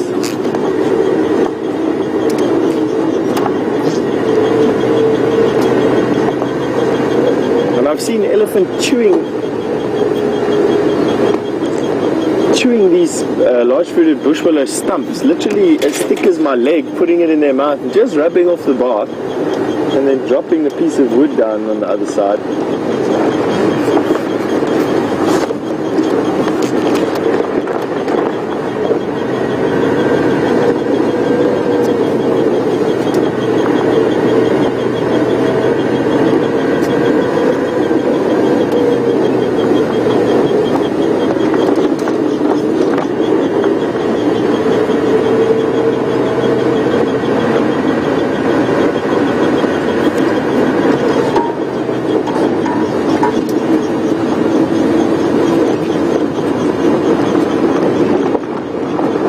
The change in the season. We're driving around today trying to smell what it smells like, and when it's so dry at the moment, you can actually smell the wetness in the air when you go through little glades. And this morning Bryan and I were busy smelling what we couldn't really place the smell. It was a funny smell. It was a wet but not a foresty smell. It wasn't a smell coming off of the sea, which you can sometimes get over here, but definitely a wet hay smell. When we got into the bottom of the dip, a drainage line close to where our pump house is, when we got down there we realized it was the smell of the wet grass that was in there, and all dead, you know, dried up hay type smell. It was really a bizarre smell and unique to this particular time of the year. A few short weeks from now we're going to have our first rains, and then everything's going to change quite dramatically.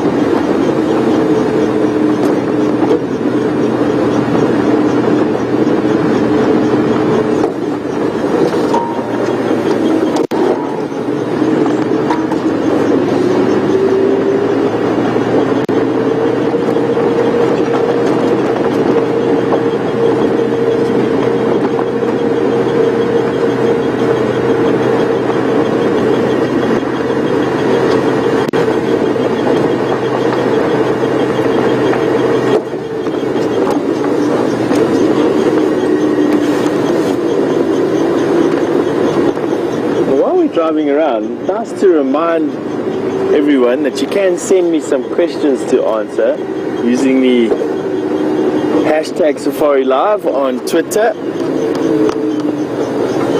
or you can send through an email to questions@wildearth.tv, and we'll try and answer them as much as what we can. And Diana has asked about earthworms. Do we get earthworms here? Are they fairly common?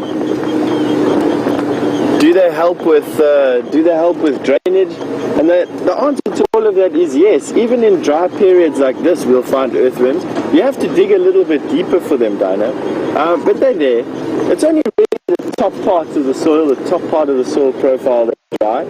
The roots of all these trees are almost all the dryness. The season really dries out the first couple of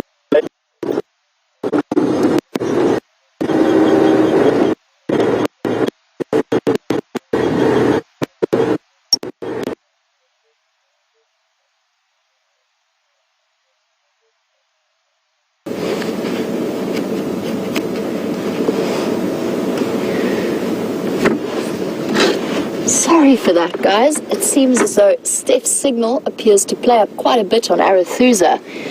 But while you were with Stef, Andrew pointed out some incredibly fresh-looking female leopard tracks, quite a big female. Her tracks are only just a little bit smaller than Cindile's are now. And it could well be Karula, or one of those females that I know Stef was tracking quite a lot over the last few days in this area. And I've just lost them just a moment ago. I want to head down one road, see if she went down there, if she cut the corner in that direction, or if she cut the corner in that direction. And let's see where we can pick her up again. But they are very, very fresh from early this morning, definitely not from late last night. They're on top of all of the other tracks that are here in this area.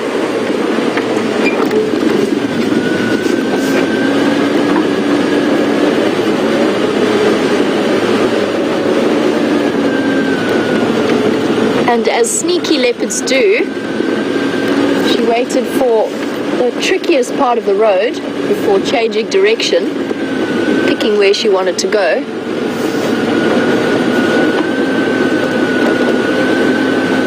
Doesn't look like she's come down this road. Not picking up any tracks here.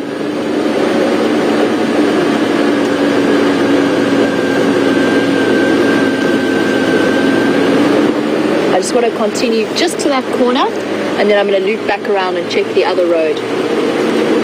Just make sure we do this thoroughly. Oh, hello.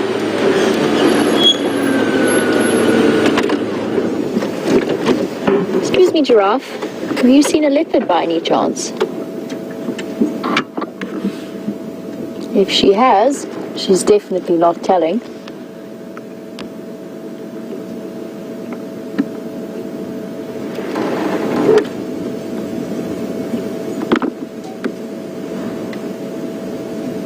Nice mature giraffe cow, dark in color, which generally indicates an older individual, although that is also dependent on genetic variation. Munching away on the new leaves that are starting to come through on the knob thorns.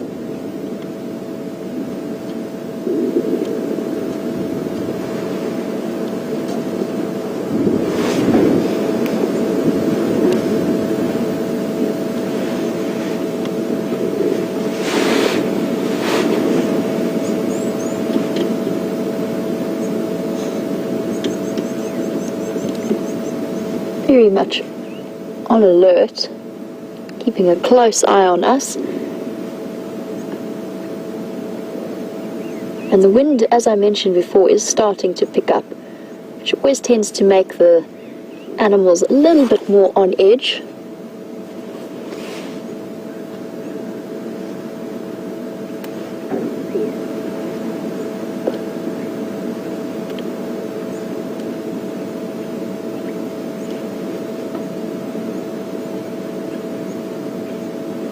But if this leopard was still in this area, this giraffe would be a fantastic indicator.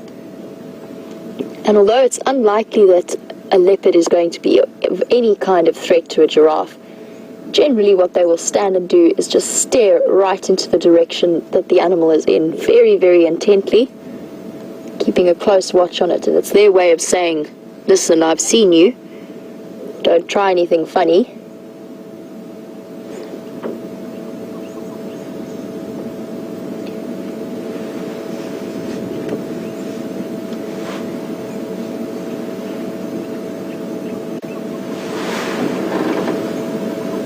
She does have a really, really striking spot pattern there. The darkness of those spots really highlight well against the light tan around them. And I'm starting to wish that I'd invested in a similar device to the one that Stef's got going at the moment with his burning elephant dung to keep the flies away, because they've definitely increased in number all of a sudden. And look at those beautiful eyelashes sticking out on the side. And of course, very, very functional as a way of protecting giraffe eyes as they lean into those incredibly thorny trees that we have around here and that they love to feed on. They just keep them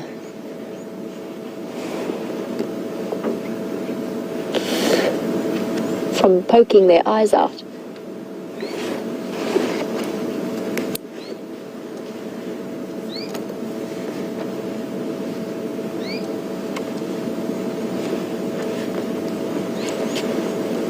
Now, if this giraffe knows where this leopard is, she's definitely not sharing her secrets. And I think we're going to have to do the legwork ourselves now.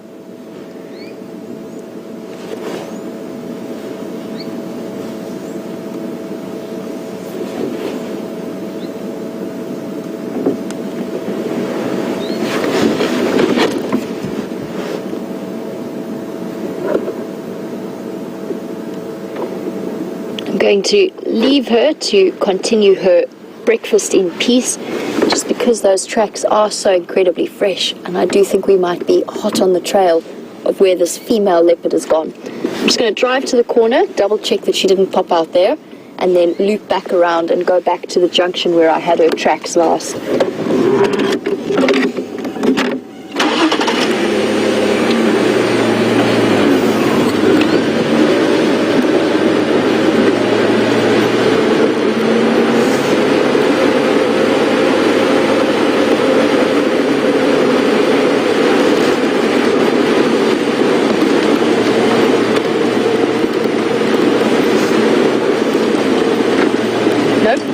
Definitely hasn't come out on this side.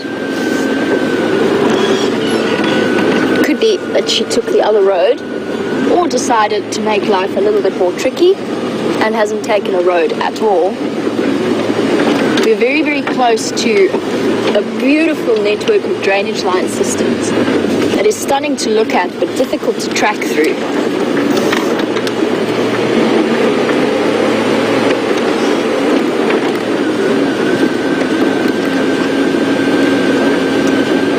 Giraffe, have a good morning.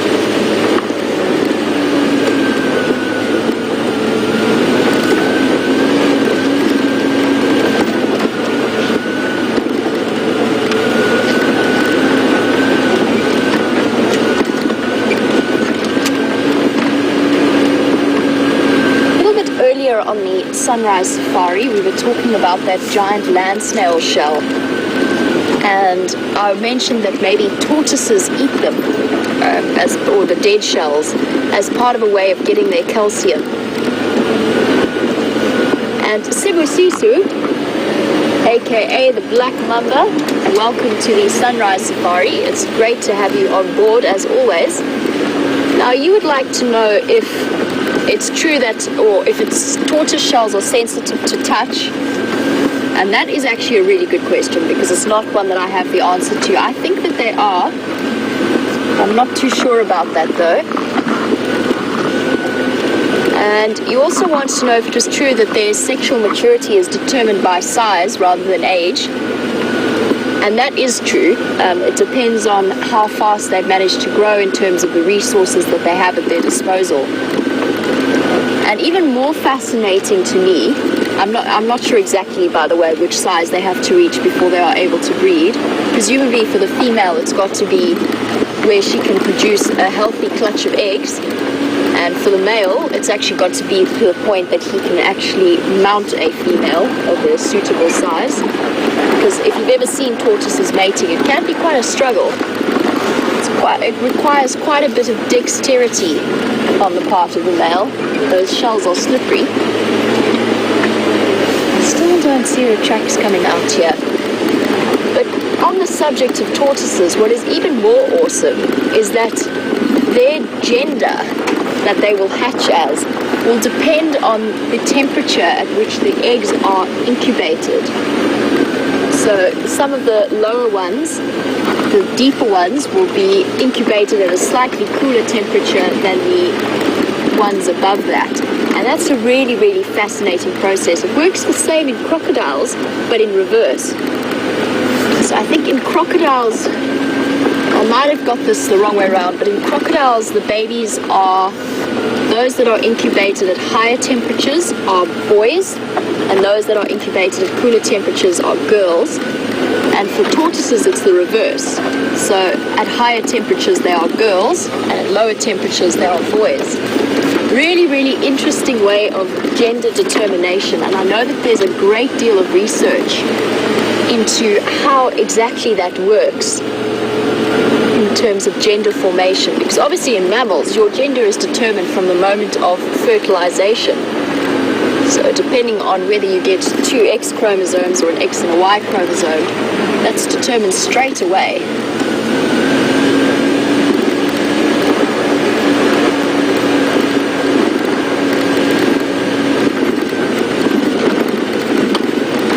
Still no sign of these tracks on the road, but that reptilian form of gender selection and reproduction is really, really interesting. Something that I find fascinating.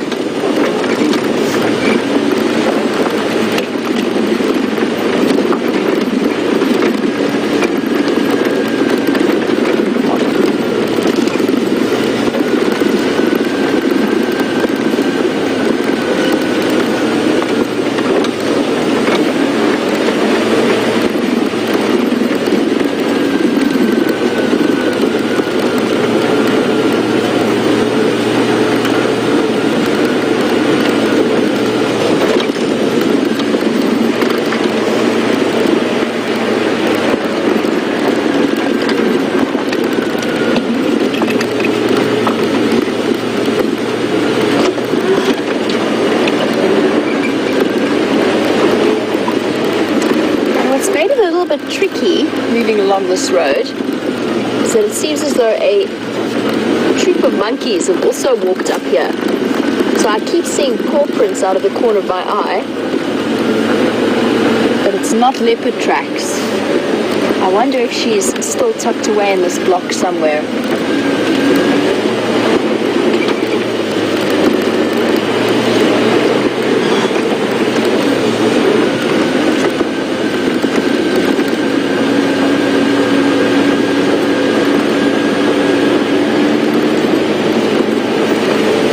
To do while I'm in the vicinity is just head across to Buffelshoek Dam, just because it's always a good idea to check water first thing in the morning.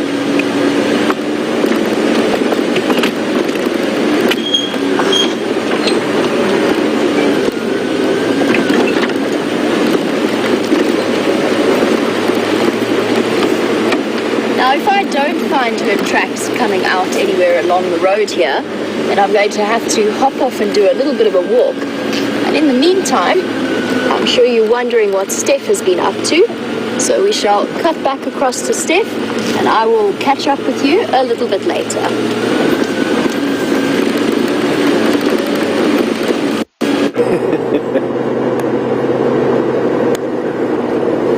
back to my drive.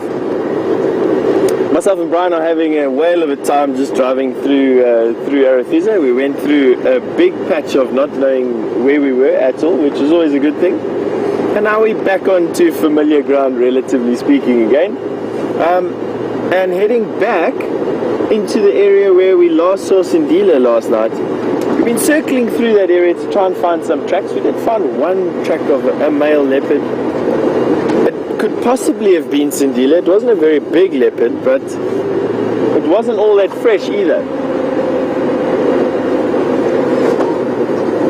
So my gut feels telling me that this little guy's still in the same place, somewhere around over there. I did take a walk through that area this morning. We went through, I walked from termite mound to termite mound that I could see. Didn't find anything. But that also doesn't mean too much.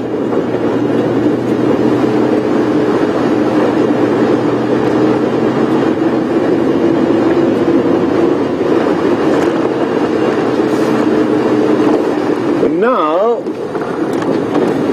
lots of hippo tracks on the floor here. You got the hippo pathways everywhere.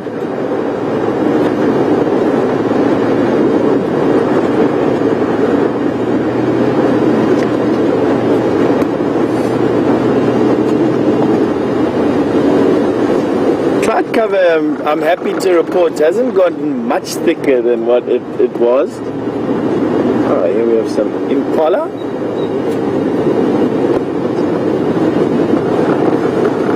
There is signs of life, which is a good thing. Look at them.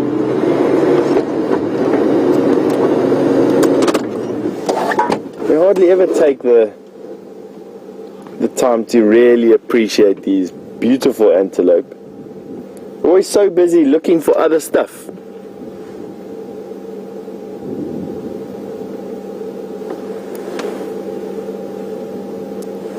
Now, funnily enough, a healthy impala herd, well, let me say a healthy impala population in any given area should mean that we're not actually seeing impala, believe it or not. Impala should be like smoke in the grass, not these overwhelming numbers. And in this particular area, they're exactly that. They're the smoke. Excuse me. Please excuse me for that.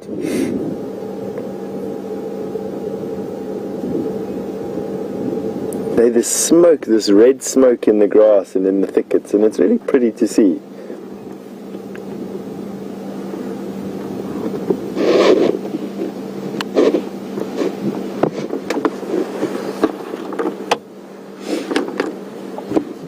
Some young males.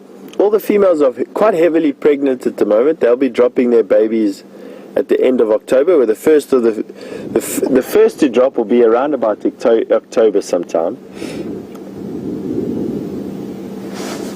And then there'll be this wave into the early part of December, and then a few late arrivals again in about February, March.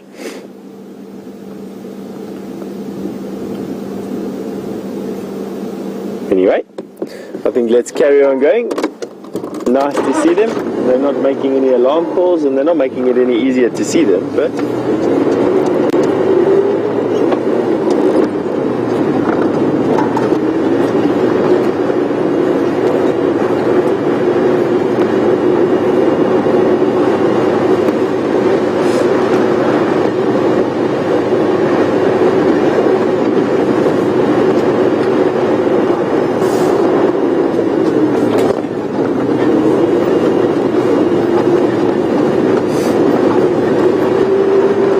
questions I prompted you to send me through a little bit earlier while we're driving around looking for clues on what to follow.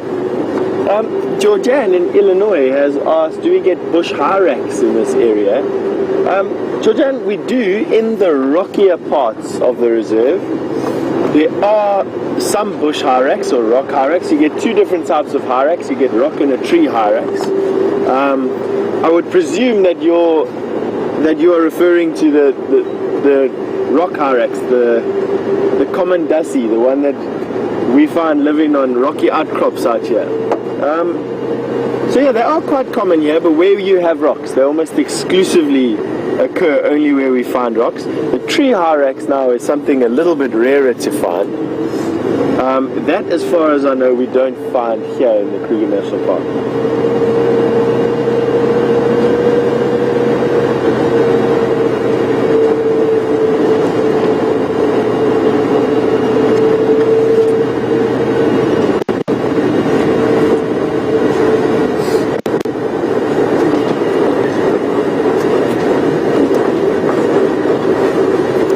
And then, if my memory serves me correct, we've got some elephant tracks here, let's follow them. If my memory serves me correct, I haven't finished answering Diana's question, Diana in the UK, a question on earthworms. Well, the quick answer to that is that yes, we do have earthworms over here. In actual fact, there's probably a lot of earthworms all around us. We've got vultures coming down.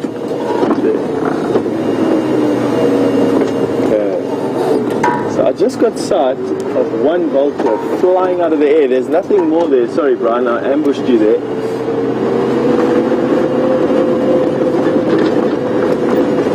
Now the trick is to see if any other vultures dive out of the air. They got this very characteristic dive bombing motion.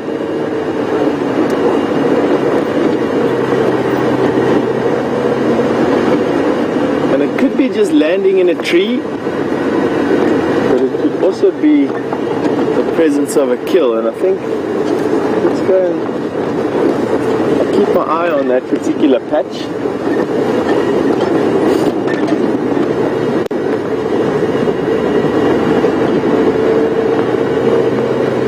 See if any other vultures are following suit. Yeah, we've got some more vultures in the area. Let me show you, see if I can show them to you.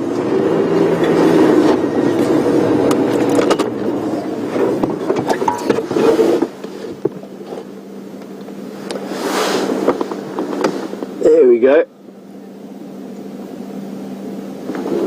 Whiteback vulture. Now the trick would be, and see, are these vultures going to dive out of the sky? Since it's been pretty cold this morning, thermals are not really that easily available, and this is the time of day where thermals are starting to pick up and where these vultures are most likely to gain their height for the morning's forage.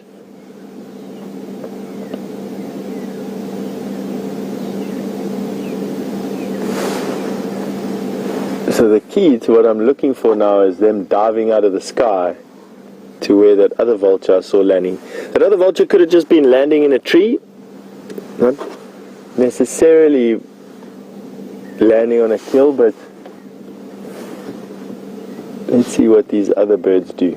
If they dive out of the sky, then definitely there's a kill there. If they don't, then we know that the other vulture is just busy landing.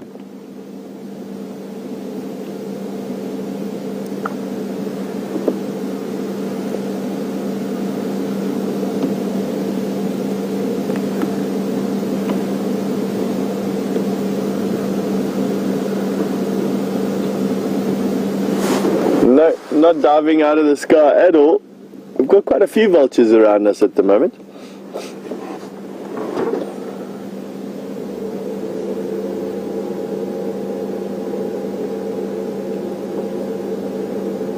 All of them just cartwheeling in thermals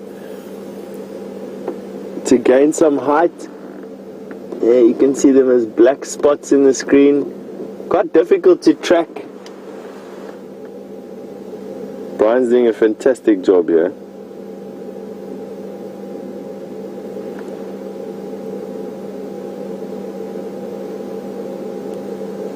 And there you can see them in a thermal now, a little bit tighter their formations. Gaining height with every turn.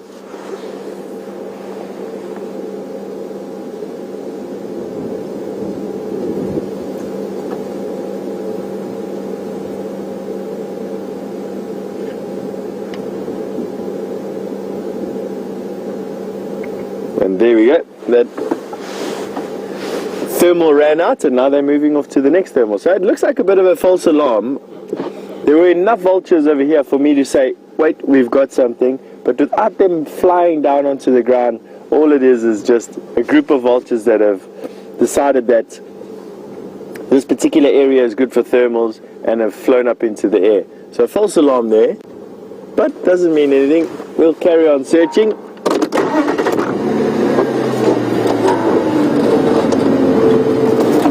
Okay, Diana, I've started answering your question 3 times. Well, this will be the 3rd time. Let me see if I can finish it for you properly. Yes, there are earthworms. Yes, they do play a very important part in aerating and going through nutrients in the soil and adding nutrients to the soil. Very important part out here. And yes, the dry period here does affect them, but it only makes them go a little bit deeper into the soil. The dryness here only really affects the top few layers of the soil, not everything. So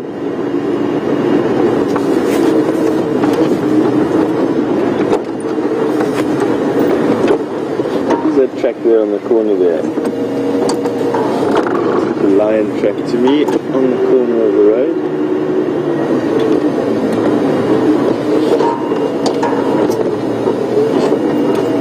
Old lion tracks. Oh well. Let's see what that Bateleur is gonna do. Flying over the exact same area.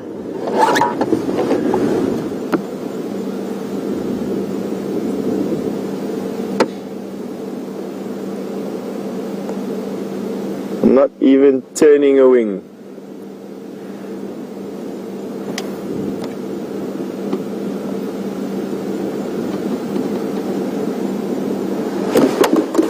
Oh well. Sometimes you like, sometimes you're not.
Temperature starts increasing into the day, so that these flies, the activity starts. Obviously, they derive their metabolic energy from an external heat source to help them metabolize their food. Very similar to how cold-blooded animals work. They get more active the hotter it gets, up to a point, and then they'll start decreasing again, waiting out the absolute heat of the day in midsummer, and then, much like all insects, they'll have a time where there'll be a surge in their activity again just before sunset, and then all your nocturnal insects come out that are usually a little bit bigger actually. It's because they retain that body temperature for longer.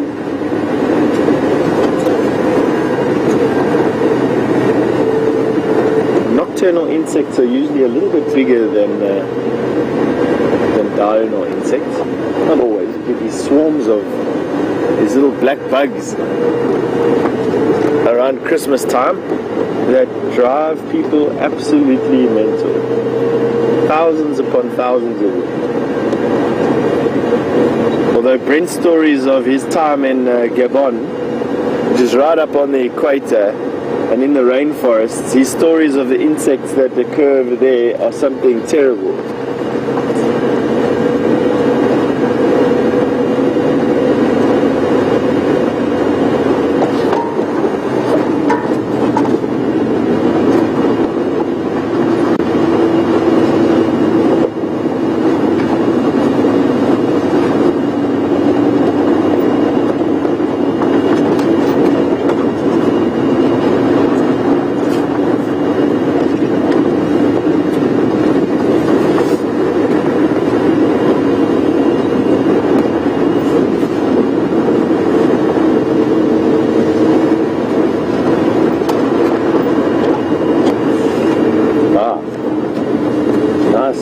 question from Samantha in sunny San Diego. Has asked, how big is the area in square miles that Safari Live operates on? We operate on about 1,500 hectare, which is I suppose about 150 square miles, which would take it to just below 150 square kilometers, which would take it to just below 100 square miles, if that makes a difference. So 100 square miles, just below 100 square miles.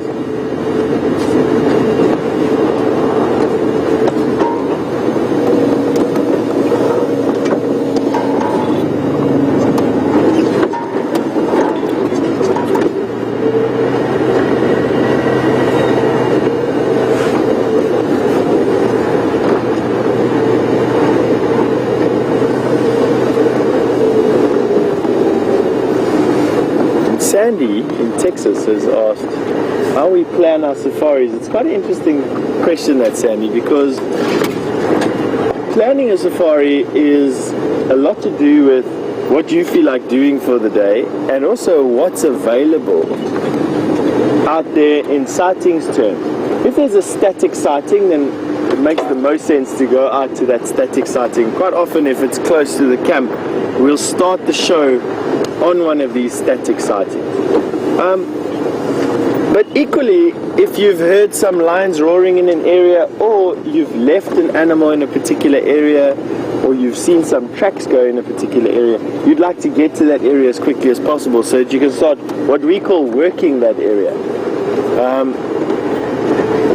Working it for a result, for an animal to come out.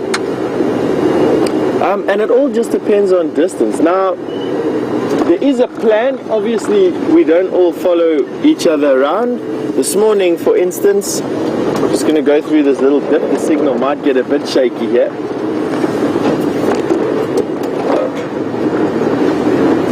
This morning, for instance, I wanted to come and look for Sindile, and Jamie wanted to go find the Birmingham Boys that she had heard roar all night.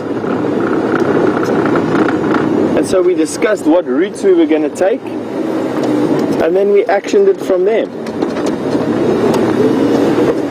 There's some kudu here. Let's have a look at them for a while.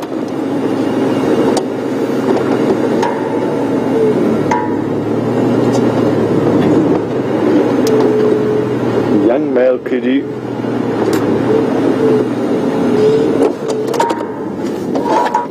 And one in front is very alert about something. The wind is blowing a little bit.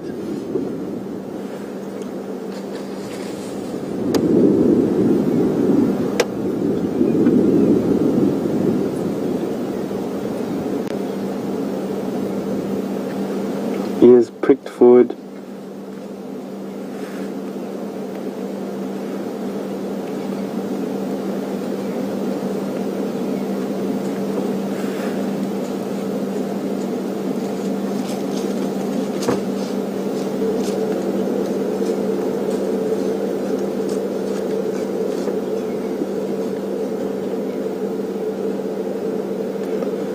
Here's the question of what they are. Have a look at this guy. He was born 2 years ago.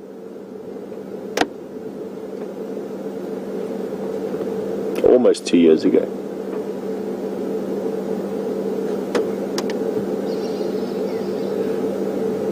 Got those handlebar horns at the bone. Make him look like one of those choppers that you get these people that can make motorbikes making.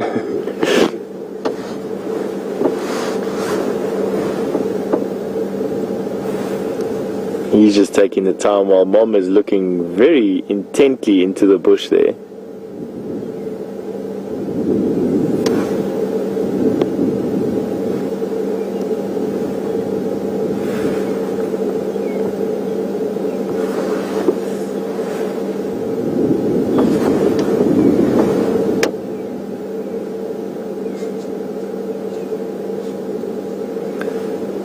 If it was a predator that Mom was having a look at, leopard or a lion, she'd be giving that very harsh bark that they're doing. She isn't doing that. Something caught her attention, but just as quickly she's returned her vigilance all around. There's a youngster. He was born this year in about January, February.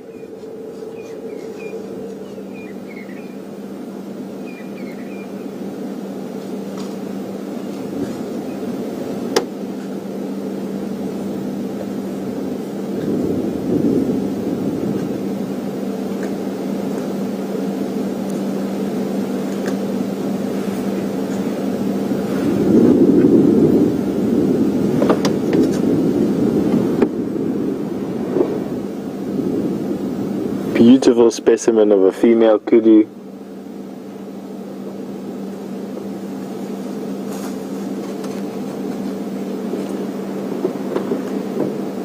Quite large. You're looking at them weighing in and around the region of about, she will probably weigh in about 200 to 250 pounds, 100 to 120 kilograms, 130 kilograms.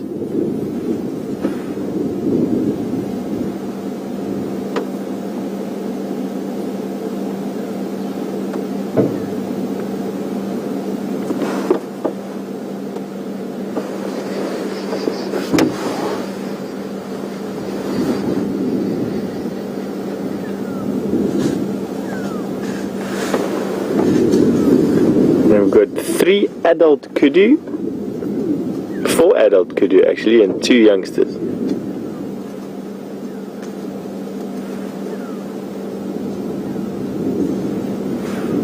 Let them cross in front of us, and then there's some water in this ditch here.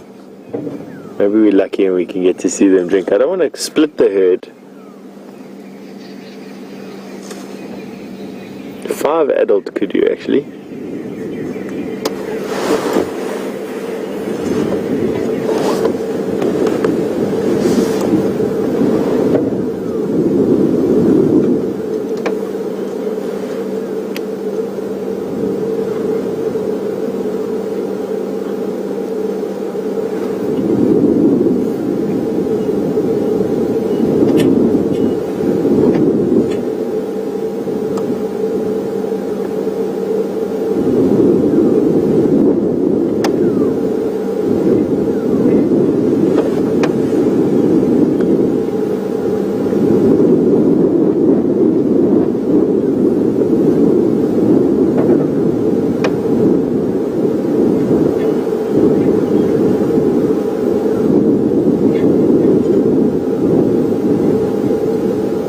Look at how carefully she places her back hoof in the front hoof's path.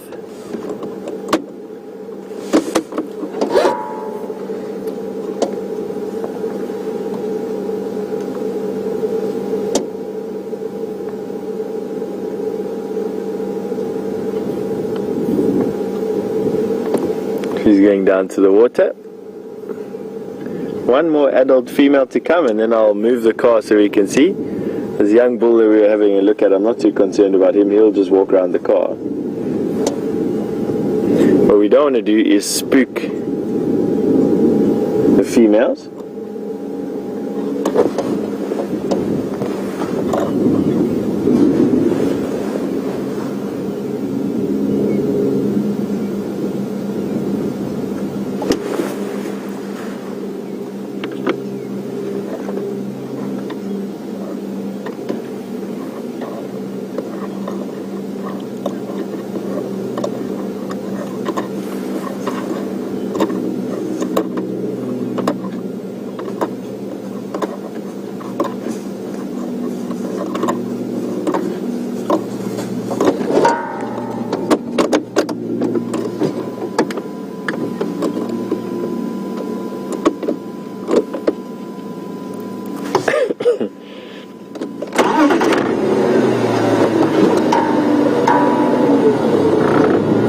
Forward a little bit so we can see these kudu drinking.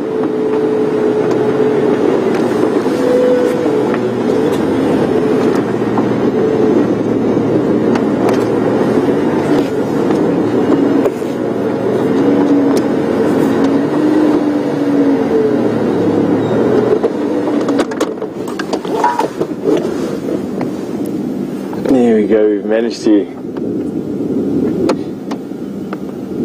get them drinking. Not the nicest of water, it's almost completely dry. But nevertheless, just enough for them. Their particular digestive systems are very, very good at taking water out of the leaves that they eat. Even though the leaves are still dry, the sticks that they're eating do have some moisture in it, so they only really need to touch up on their water reserves this time of year.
The young male just having his turn.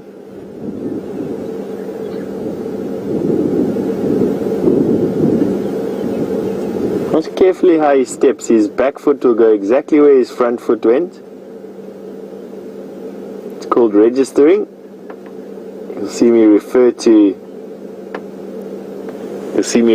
to it in tracking quite often. See, this is one kudu. Watch her feet as she comes. You'll notice back foot exactly where the front foot steps.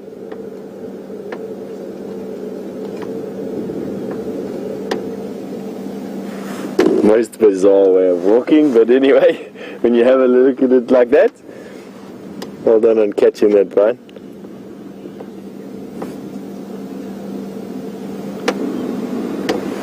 Alright. Watch him cross the road again.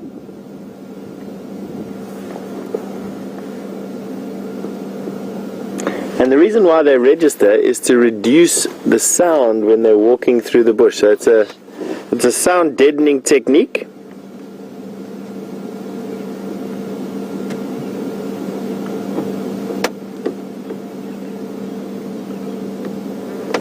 The front foot, you can see, the eyes can see where the front foot is placed, avoiding all the sticks, and the back foot, by stepping exactly there, avoids breaking any twigs or leaves.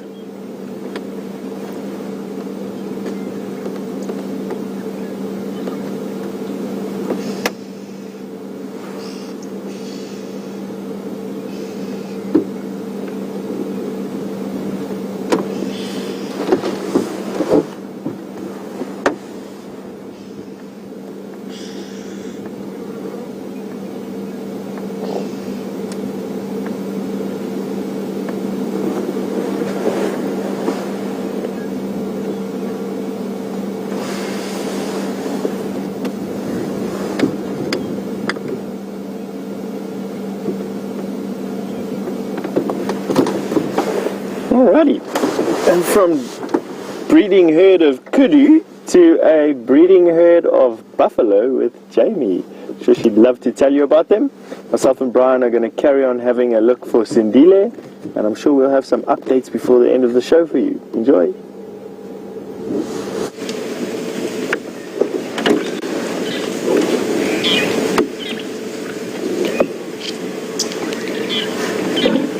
Welcome back, and as you can see, we are sitting surrounded by an enormous breeding herd of buffalo, exactly where I had my last leopard tracks. So I tried to loop around to see if she came out of the block, didn't find her, came back to where I last had her tracks, which was exactly here, only to discover that they had been completely obliterated by an entire breeding herd of buffalo moving through the area. It's amazing, they seem to have snuck up so quickly. I didn't hear them coming. I'm not entirely sure where they came from, but they're here now.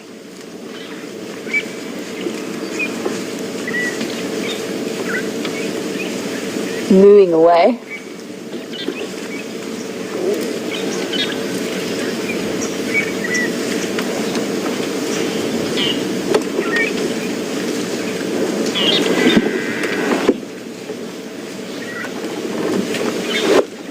To shift around so that we can see how many there are. There's at least 200, probably over 400 here. And it looks as though they might be going to Buffelshoek for a drink. So we'll stay with them as they head in that direction.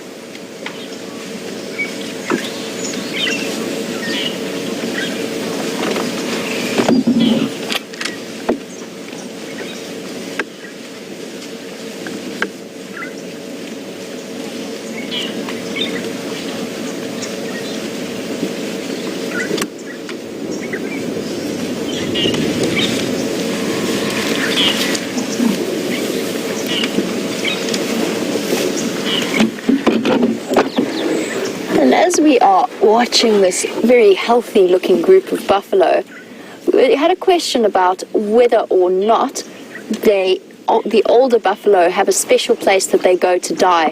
So sort of a buffalo graveyard question. Well, Rosanna, welcome to the Sunrise Safari. They don't do that. The reason behind that myth may well be something similar to the elephant graveyard myth. So the old buffalo bulls, very often, because their teeth are a little worn down, they're looking for slightly more comfortable situations. They tend to congregate around rivers where the reeds are nice and soft, the grass is nice and soft and quite nutritious for an old bull. And they tend to head there towards their old age and infirmity and then die there. And then what will happen is every couple of years there's a bit of a flood and it takes the bones down with it, and they tend to, because the bones are very, very heavy of these buffalo, it will sink to the bottom of the riverbed and collect in the corners. So where all of the debris collects as the river turns and washes away, that will be where you'll start to find large collections of buffalo bones. Unless, of course, the Birmingham Boys have been at work, and I know that they were known to have killed 3 buffalo in very, very quick succession. But other than that, you'll generally just find buffalo carcasses spread out throughout the bush if they've been killed by lions. They don't have anywhere specific that they go to die. And this is actually where the Kuhumas killed a buffalo a couple of weeks ago. I've been looking for the carcass. I don't see it. I think it's been dragged further into the drainage line. But it would have been interesting to see how the buffalo reacted to that. Very often animals will go and sniff the carcasses of other individual members of their species. So interesting to watch. And they've all settled down a bit. I'm going to just try and shift so we've got the view of the majority of the herd. It's going to be a little bit tricky. They are everywhere. Good morning. There you can see very clearly this is a female. You can see the fuzz on the top of her horns. So this is a fully grown female, and that boss, or the base part of the horns, is not nearly as developed as it is in males.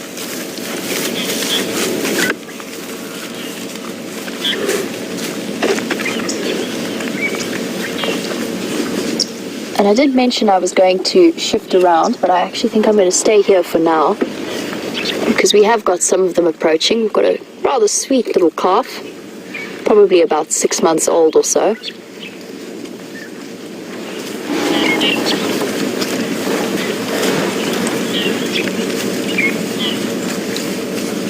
And I read a really, really interesting paper on how it is that herds of buffalo this size decide where to move off to. And it is just a theory that's been put forward, but I quite enjoy it. And it's the idea that they are quite democratic in the way that they work. So when it is time for them to move, if they've been lying down and ruminating, then a group of the older females and males will stand up, shuffle around a bit, and then lie down again, facing a specific direction. Ooh, excuse me, the dust is making both myself and Andrew sneeze. And the idea was that the majority of them would face in one direction, and that is the direction that the herd would move off in. Interesting theory. Not sure how it works in practice. I think that they are dictated to mainly by feeding opportunities and the direction of the wind and the position of the nearest water. Very, very sweet little calf there.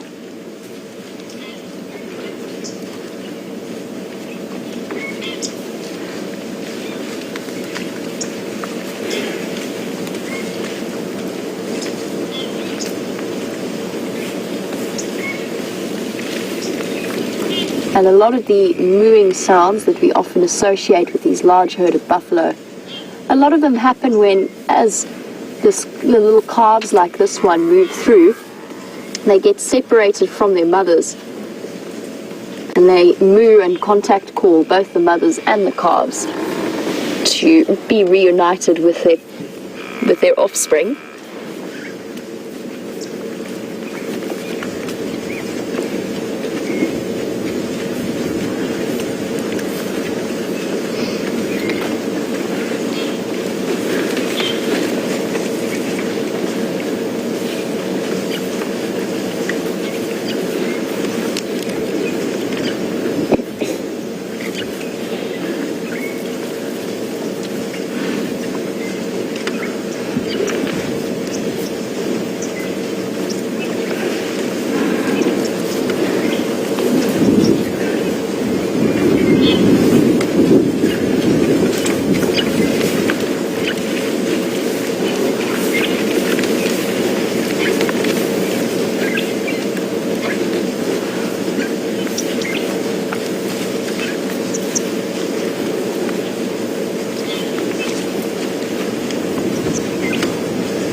To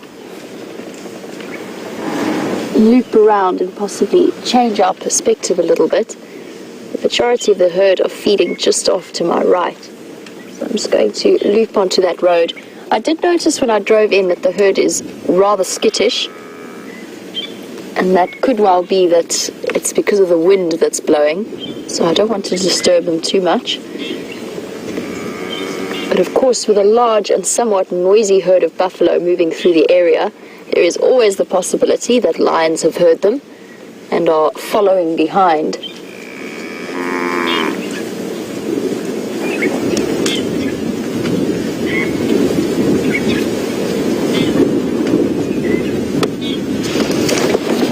I'm just going to shift us around. Let's see if we can get a look at some of the other herd members.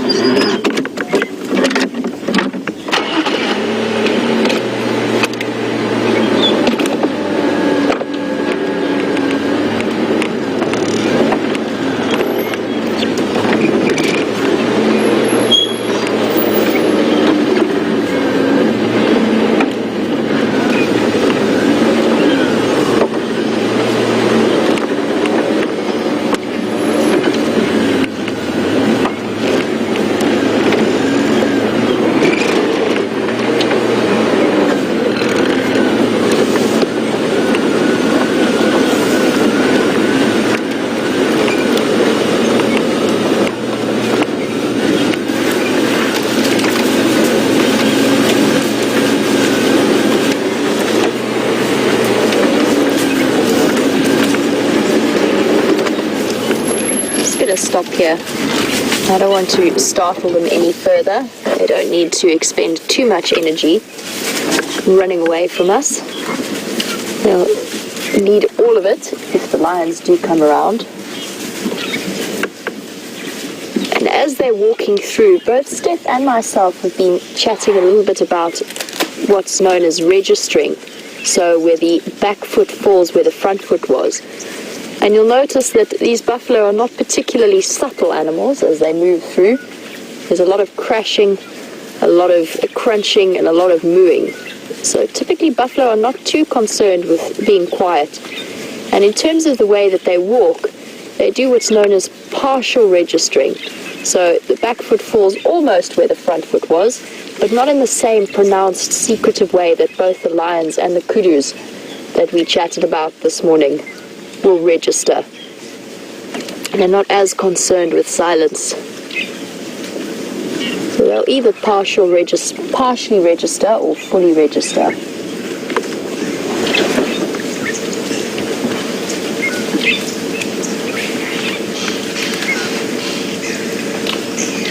And then moving off directly east towards our cut line. I thought originally they were going to go north towards Buffelshoek Dam, but that doesn't seem to be their plan.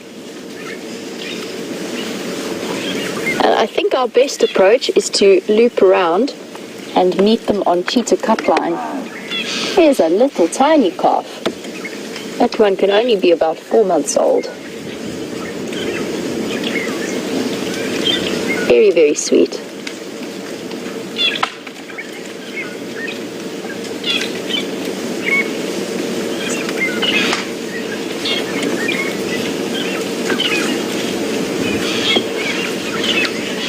They've definitely, most of them are moving off across the road. And I'm sure if we looped around to Cheetah Cut Line, we should get them there without the sun behind us.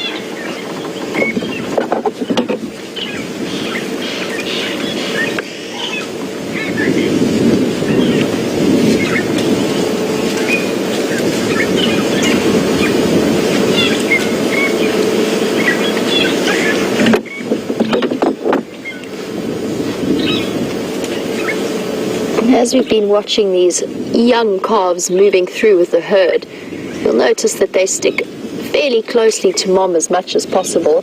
I did mention earlier that they do occasionally get separated. It does happen in a big herd situation. But in terms of calf rearing, the mothers are very much on their own. They will suckle the calves. They will be the only one who suckles their own calf.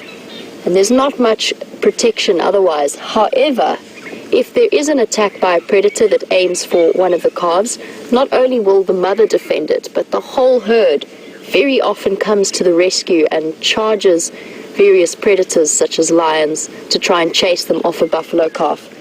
So in that particular circumstance, these little calves are protected considerably by the other members of the herd.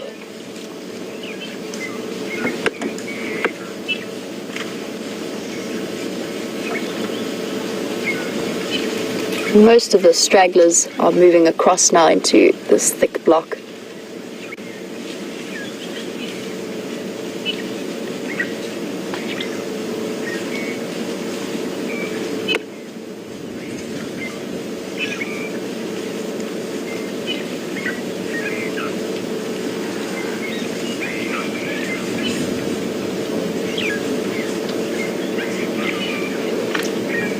Typically, tackling a herd like this is quite a risky operation for a lion.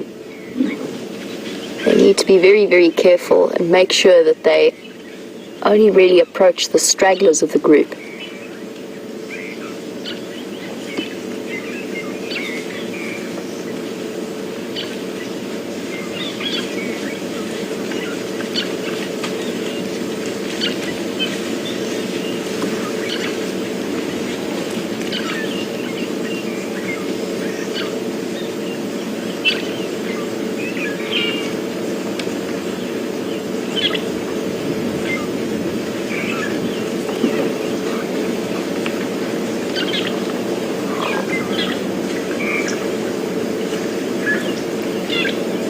Now, as most of them disappear across the road, I want to loop them quickly while I have the opportunity. Quickly is all relative, of course, as there might well be a buffalo roadblock waiting for me just around the corner. But I do want to, we're only a couple of maybe 100 or 200 meters away from the cut line. So let's see if we can loop around the herd and catch them as they come out the other side. This is a very, very large herd.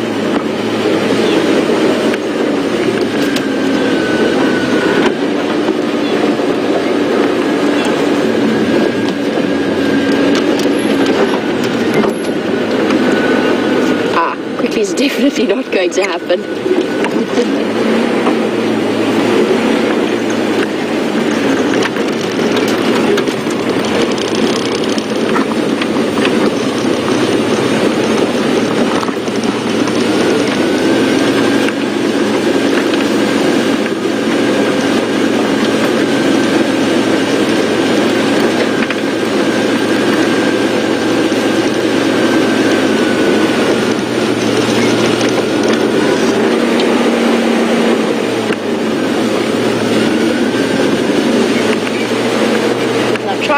as I'm driving through, get a sort of rough estimate of numbers, and it's basically impossible. There's probably about 500 buffalo in here. Lots and lots and lots.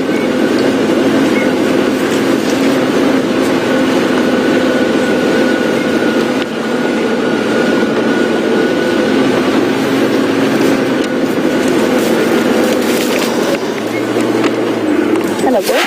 Oh, no. You thought for a moment there about challenging us a little bit, and then got a bit of a fright.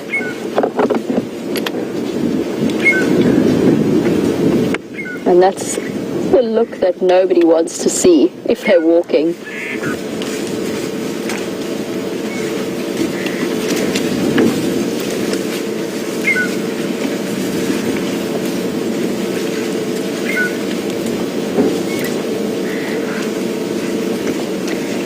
And a nice big bull like this would be very, very protective over the herd.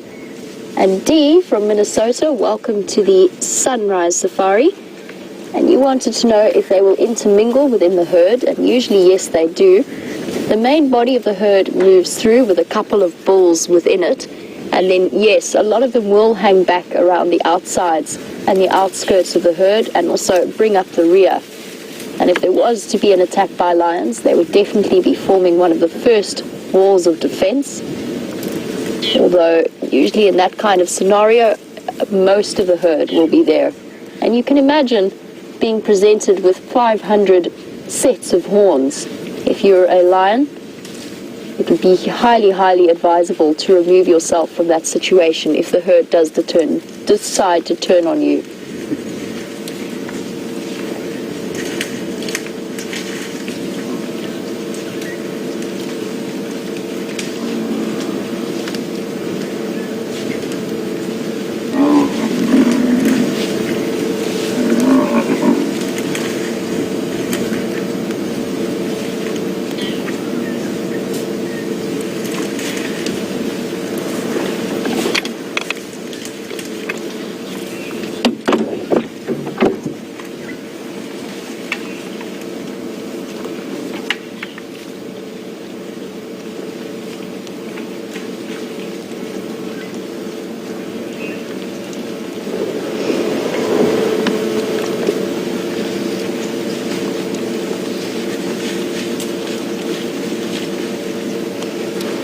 As we look at these buffalo sauntering down the road, it's amazing to see what absolutely enormous solid creatures they are. And Annie has raised a point that they look very, very similar to the Asian buffalo, and yet so different to the American buffalo. And that is a very good topic of thought. I don't have an exact reason. It must be to do with habitat more than anything else. Maybe similarities in terms of their ecological niches, but a really interesting observation, and one that I don't specifically have an answer to, but definitely a very interesting question.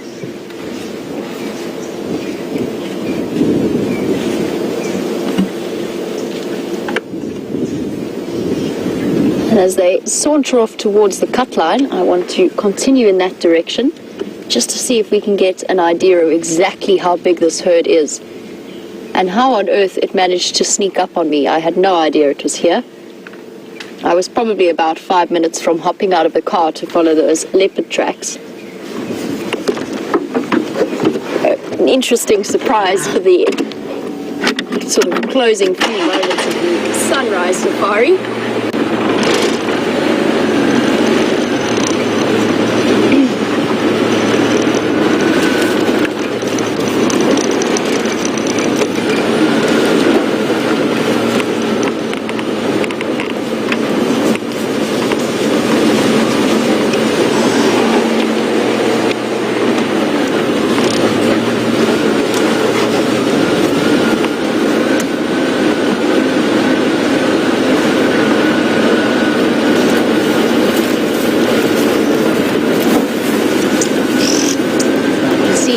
Incredibly surrounded by buffalo we are.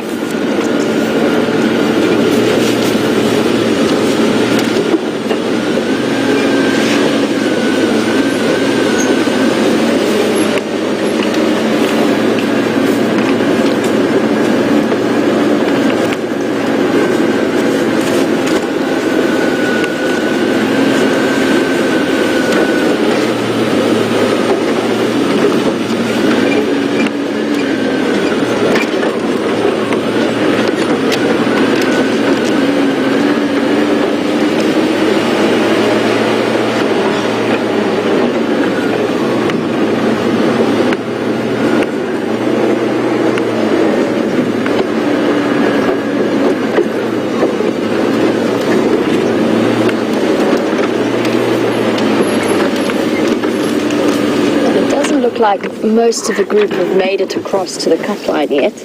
We do have a couple of stragglers, but there must be at least 500 buffalo coming through here.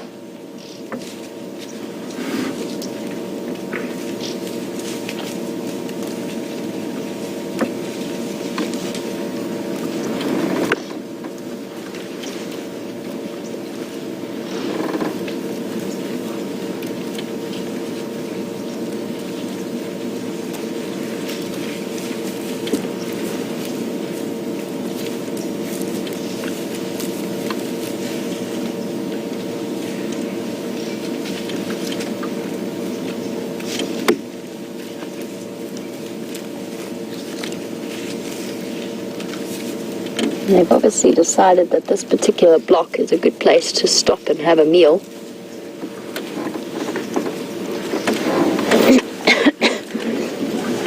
And they've kicked up quite a considerable amount of dust just to contribute to the hay fever season that is August and September. Going to be coughing for a while to come. It's actually a very peaceful setting, especially now that they've all fairly really calm. There's not too much disturbed mooing. And in terms of biomass, I would love to calculate how much animal there is here, if that makes sense. With a male weighing up to 900 kilograms, close to a ton worth of weight, which is 2,000 pounds, roughly. And the female's sitting somewhere in the region of 600. We've got an enormous amount of weight moving through here. And when you think about the impact that they have on an area that they move through like this, it's quite phenomenal to think how well adapted an environment like this is in terms of surviving influxes of huge populations of bulk grazers. And the buffalo are very careful about it too. These big herds will make sure that they rotate through their feeding grounds so that they don't overfeed or overgraze a certain area. Nature's specifically adapted to making sure that things continue as they do.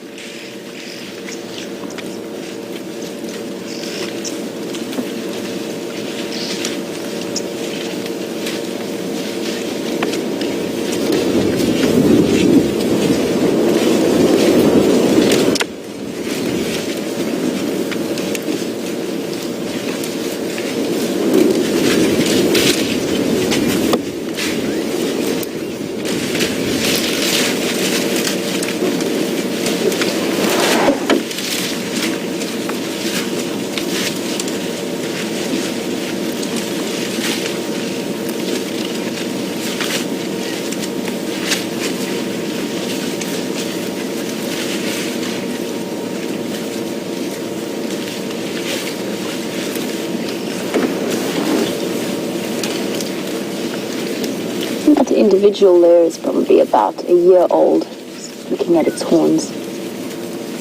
And you can compare it really nicely to the female in front and the curve of her horns. She's fully grown. And buffalo milk is one of the richest substances out here in terms of nutritious milk.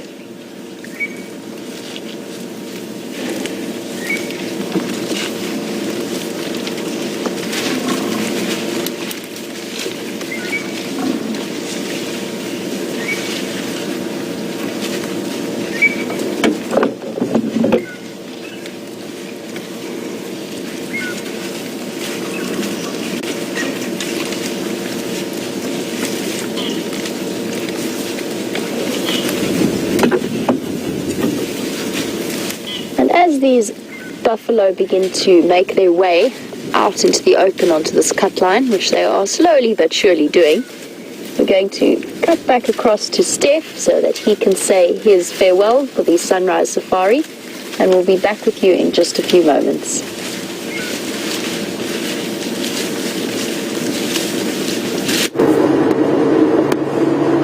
back to my game drive. It's been a pretty slow game drive for me today, I must be honest. We've been tracking Sindilia for the morning. Not a track, not a bird call, not nothing of him.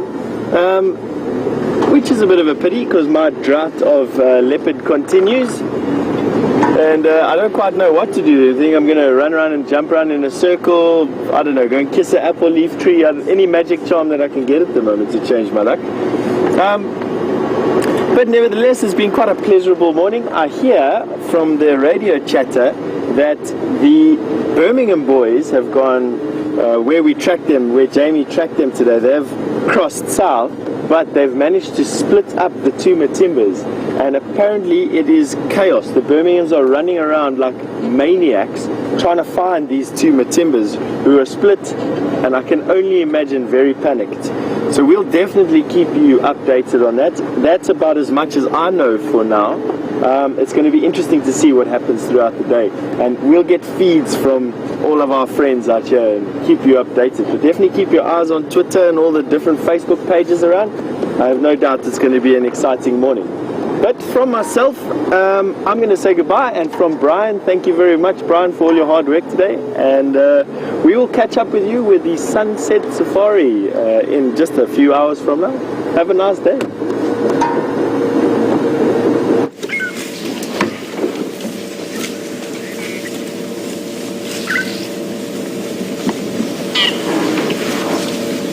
Welcome back, and some very interesting times lie ahead with those Birmingham boys. Be very curious to see how the situation plays out. It is going to be fascinating. It could well be very, very sad over the next few weeks, but we shall see how this all plays out.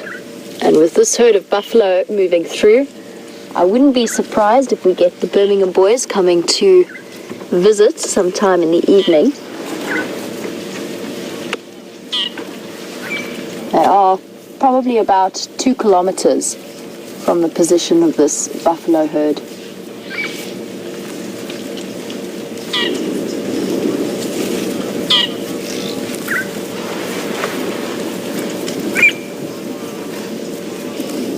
As for my female leopard, I have absolutely no idea. I know roughly which direction she went in. Unfortunately, the tracks were somewhat obscured by 500 plus buffalo moving through the area. So I'm not too sure where she's gone, but I will definitely be following up on who it was and where she disappeared to at the start of the Sunset Safari this afternoon. I'm very curious. I haven't seen Karula in a while, and I'm secretly hoping that it is her that we've been tracking. And of course, as always, this mystery male who's moved into the corner around Buffelshoek Dam. I haven't seen his tracks for a while, but he could well still be in this area. And these herd of buffalo are very, very peacefully grazing. It's a very relaxing scene, actually, just to sit and listen to them as they munch away. It's a very enjoyable way to end a morning. We've done a lot of tracking and various interesting little objects. It's sometimes really important to focus on the more fascinating, sometimes overlooked aspects of the bush out here. So from our little giant land snail shell to those gorgeous bateleurs, it's still been a hugely, hugely successful and very beautiful morning. It's heating up nicely. I suspect it's going to be very, very hot this afternoon. I think this chilly wind will drop, and then maybe we're going to be getting that cold front blowing in by tomorrow. And if this wind continues, it will be ideal hunting conditions for any of the lions. I still haven't heard any updates. On those Shimungwe lions that were reported to be around Buffelshoek, but I will keep my ears open and my eyes open and see if we hear any reports of what they're up to. Anyway, for now, big thank you to all of you for joining us for the Sunrise Safari, and thank you to Andrew for not only his brilliant camera work, but his fantastic tracking skills. Thank you to Tara and Jess in FC, and to my hero Eugene, who yesterday pulled me out of an aardvark hole and who is continually battling gremlins whenever they poke their heads up. So have a fantastic day wherever you are in the world, and join us again this afternoon for the Sunset Safari. Cheers for now.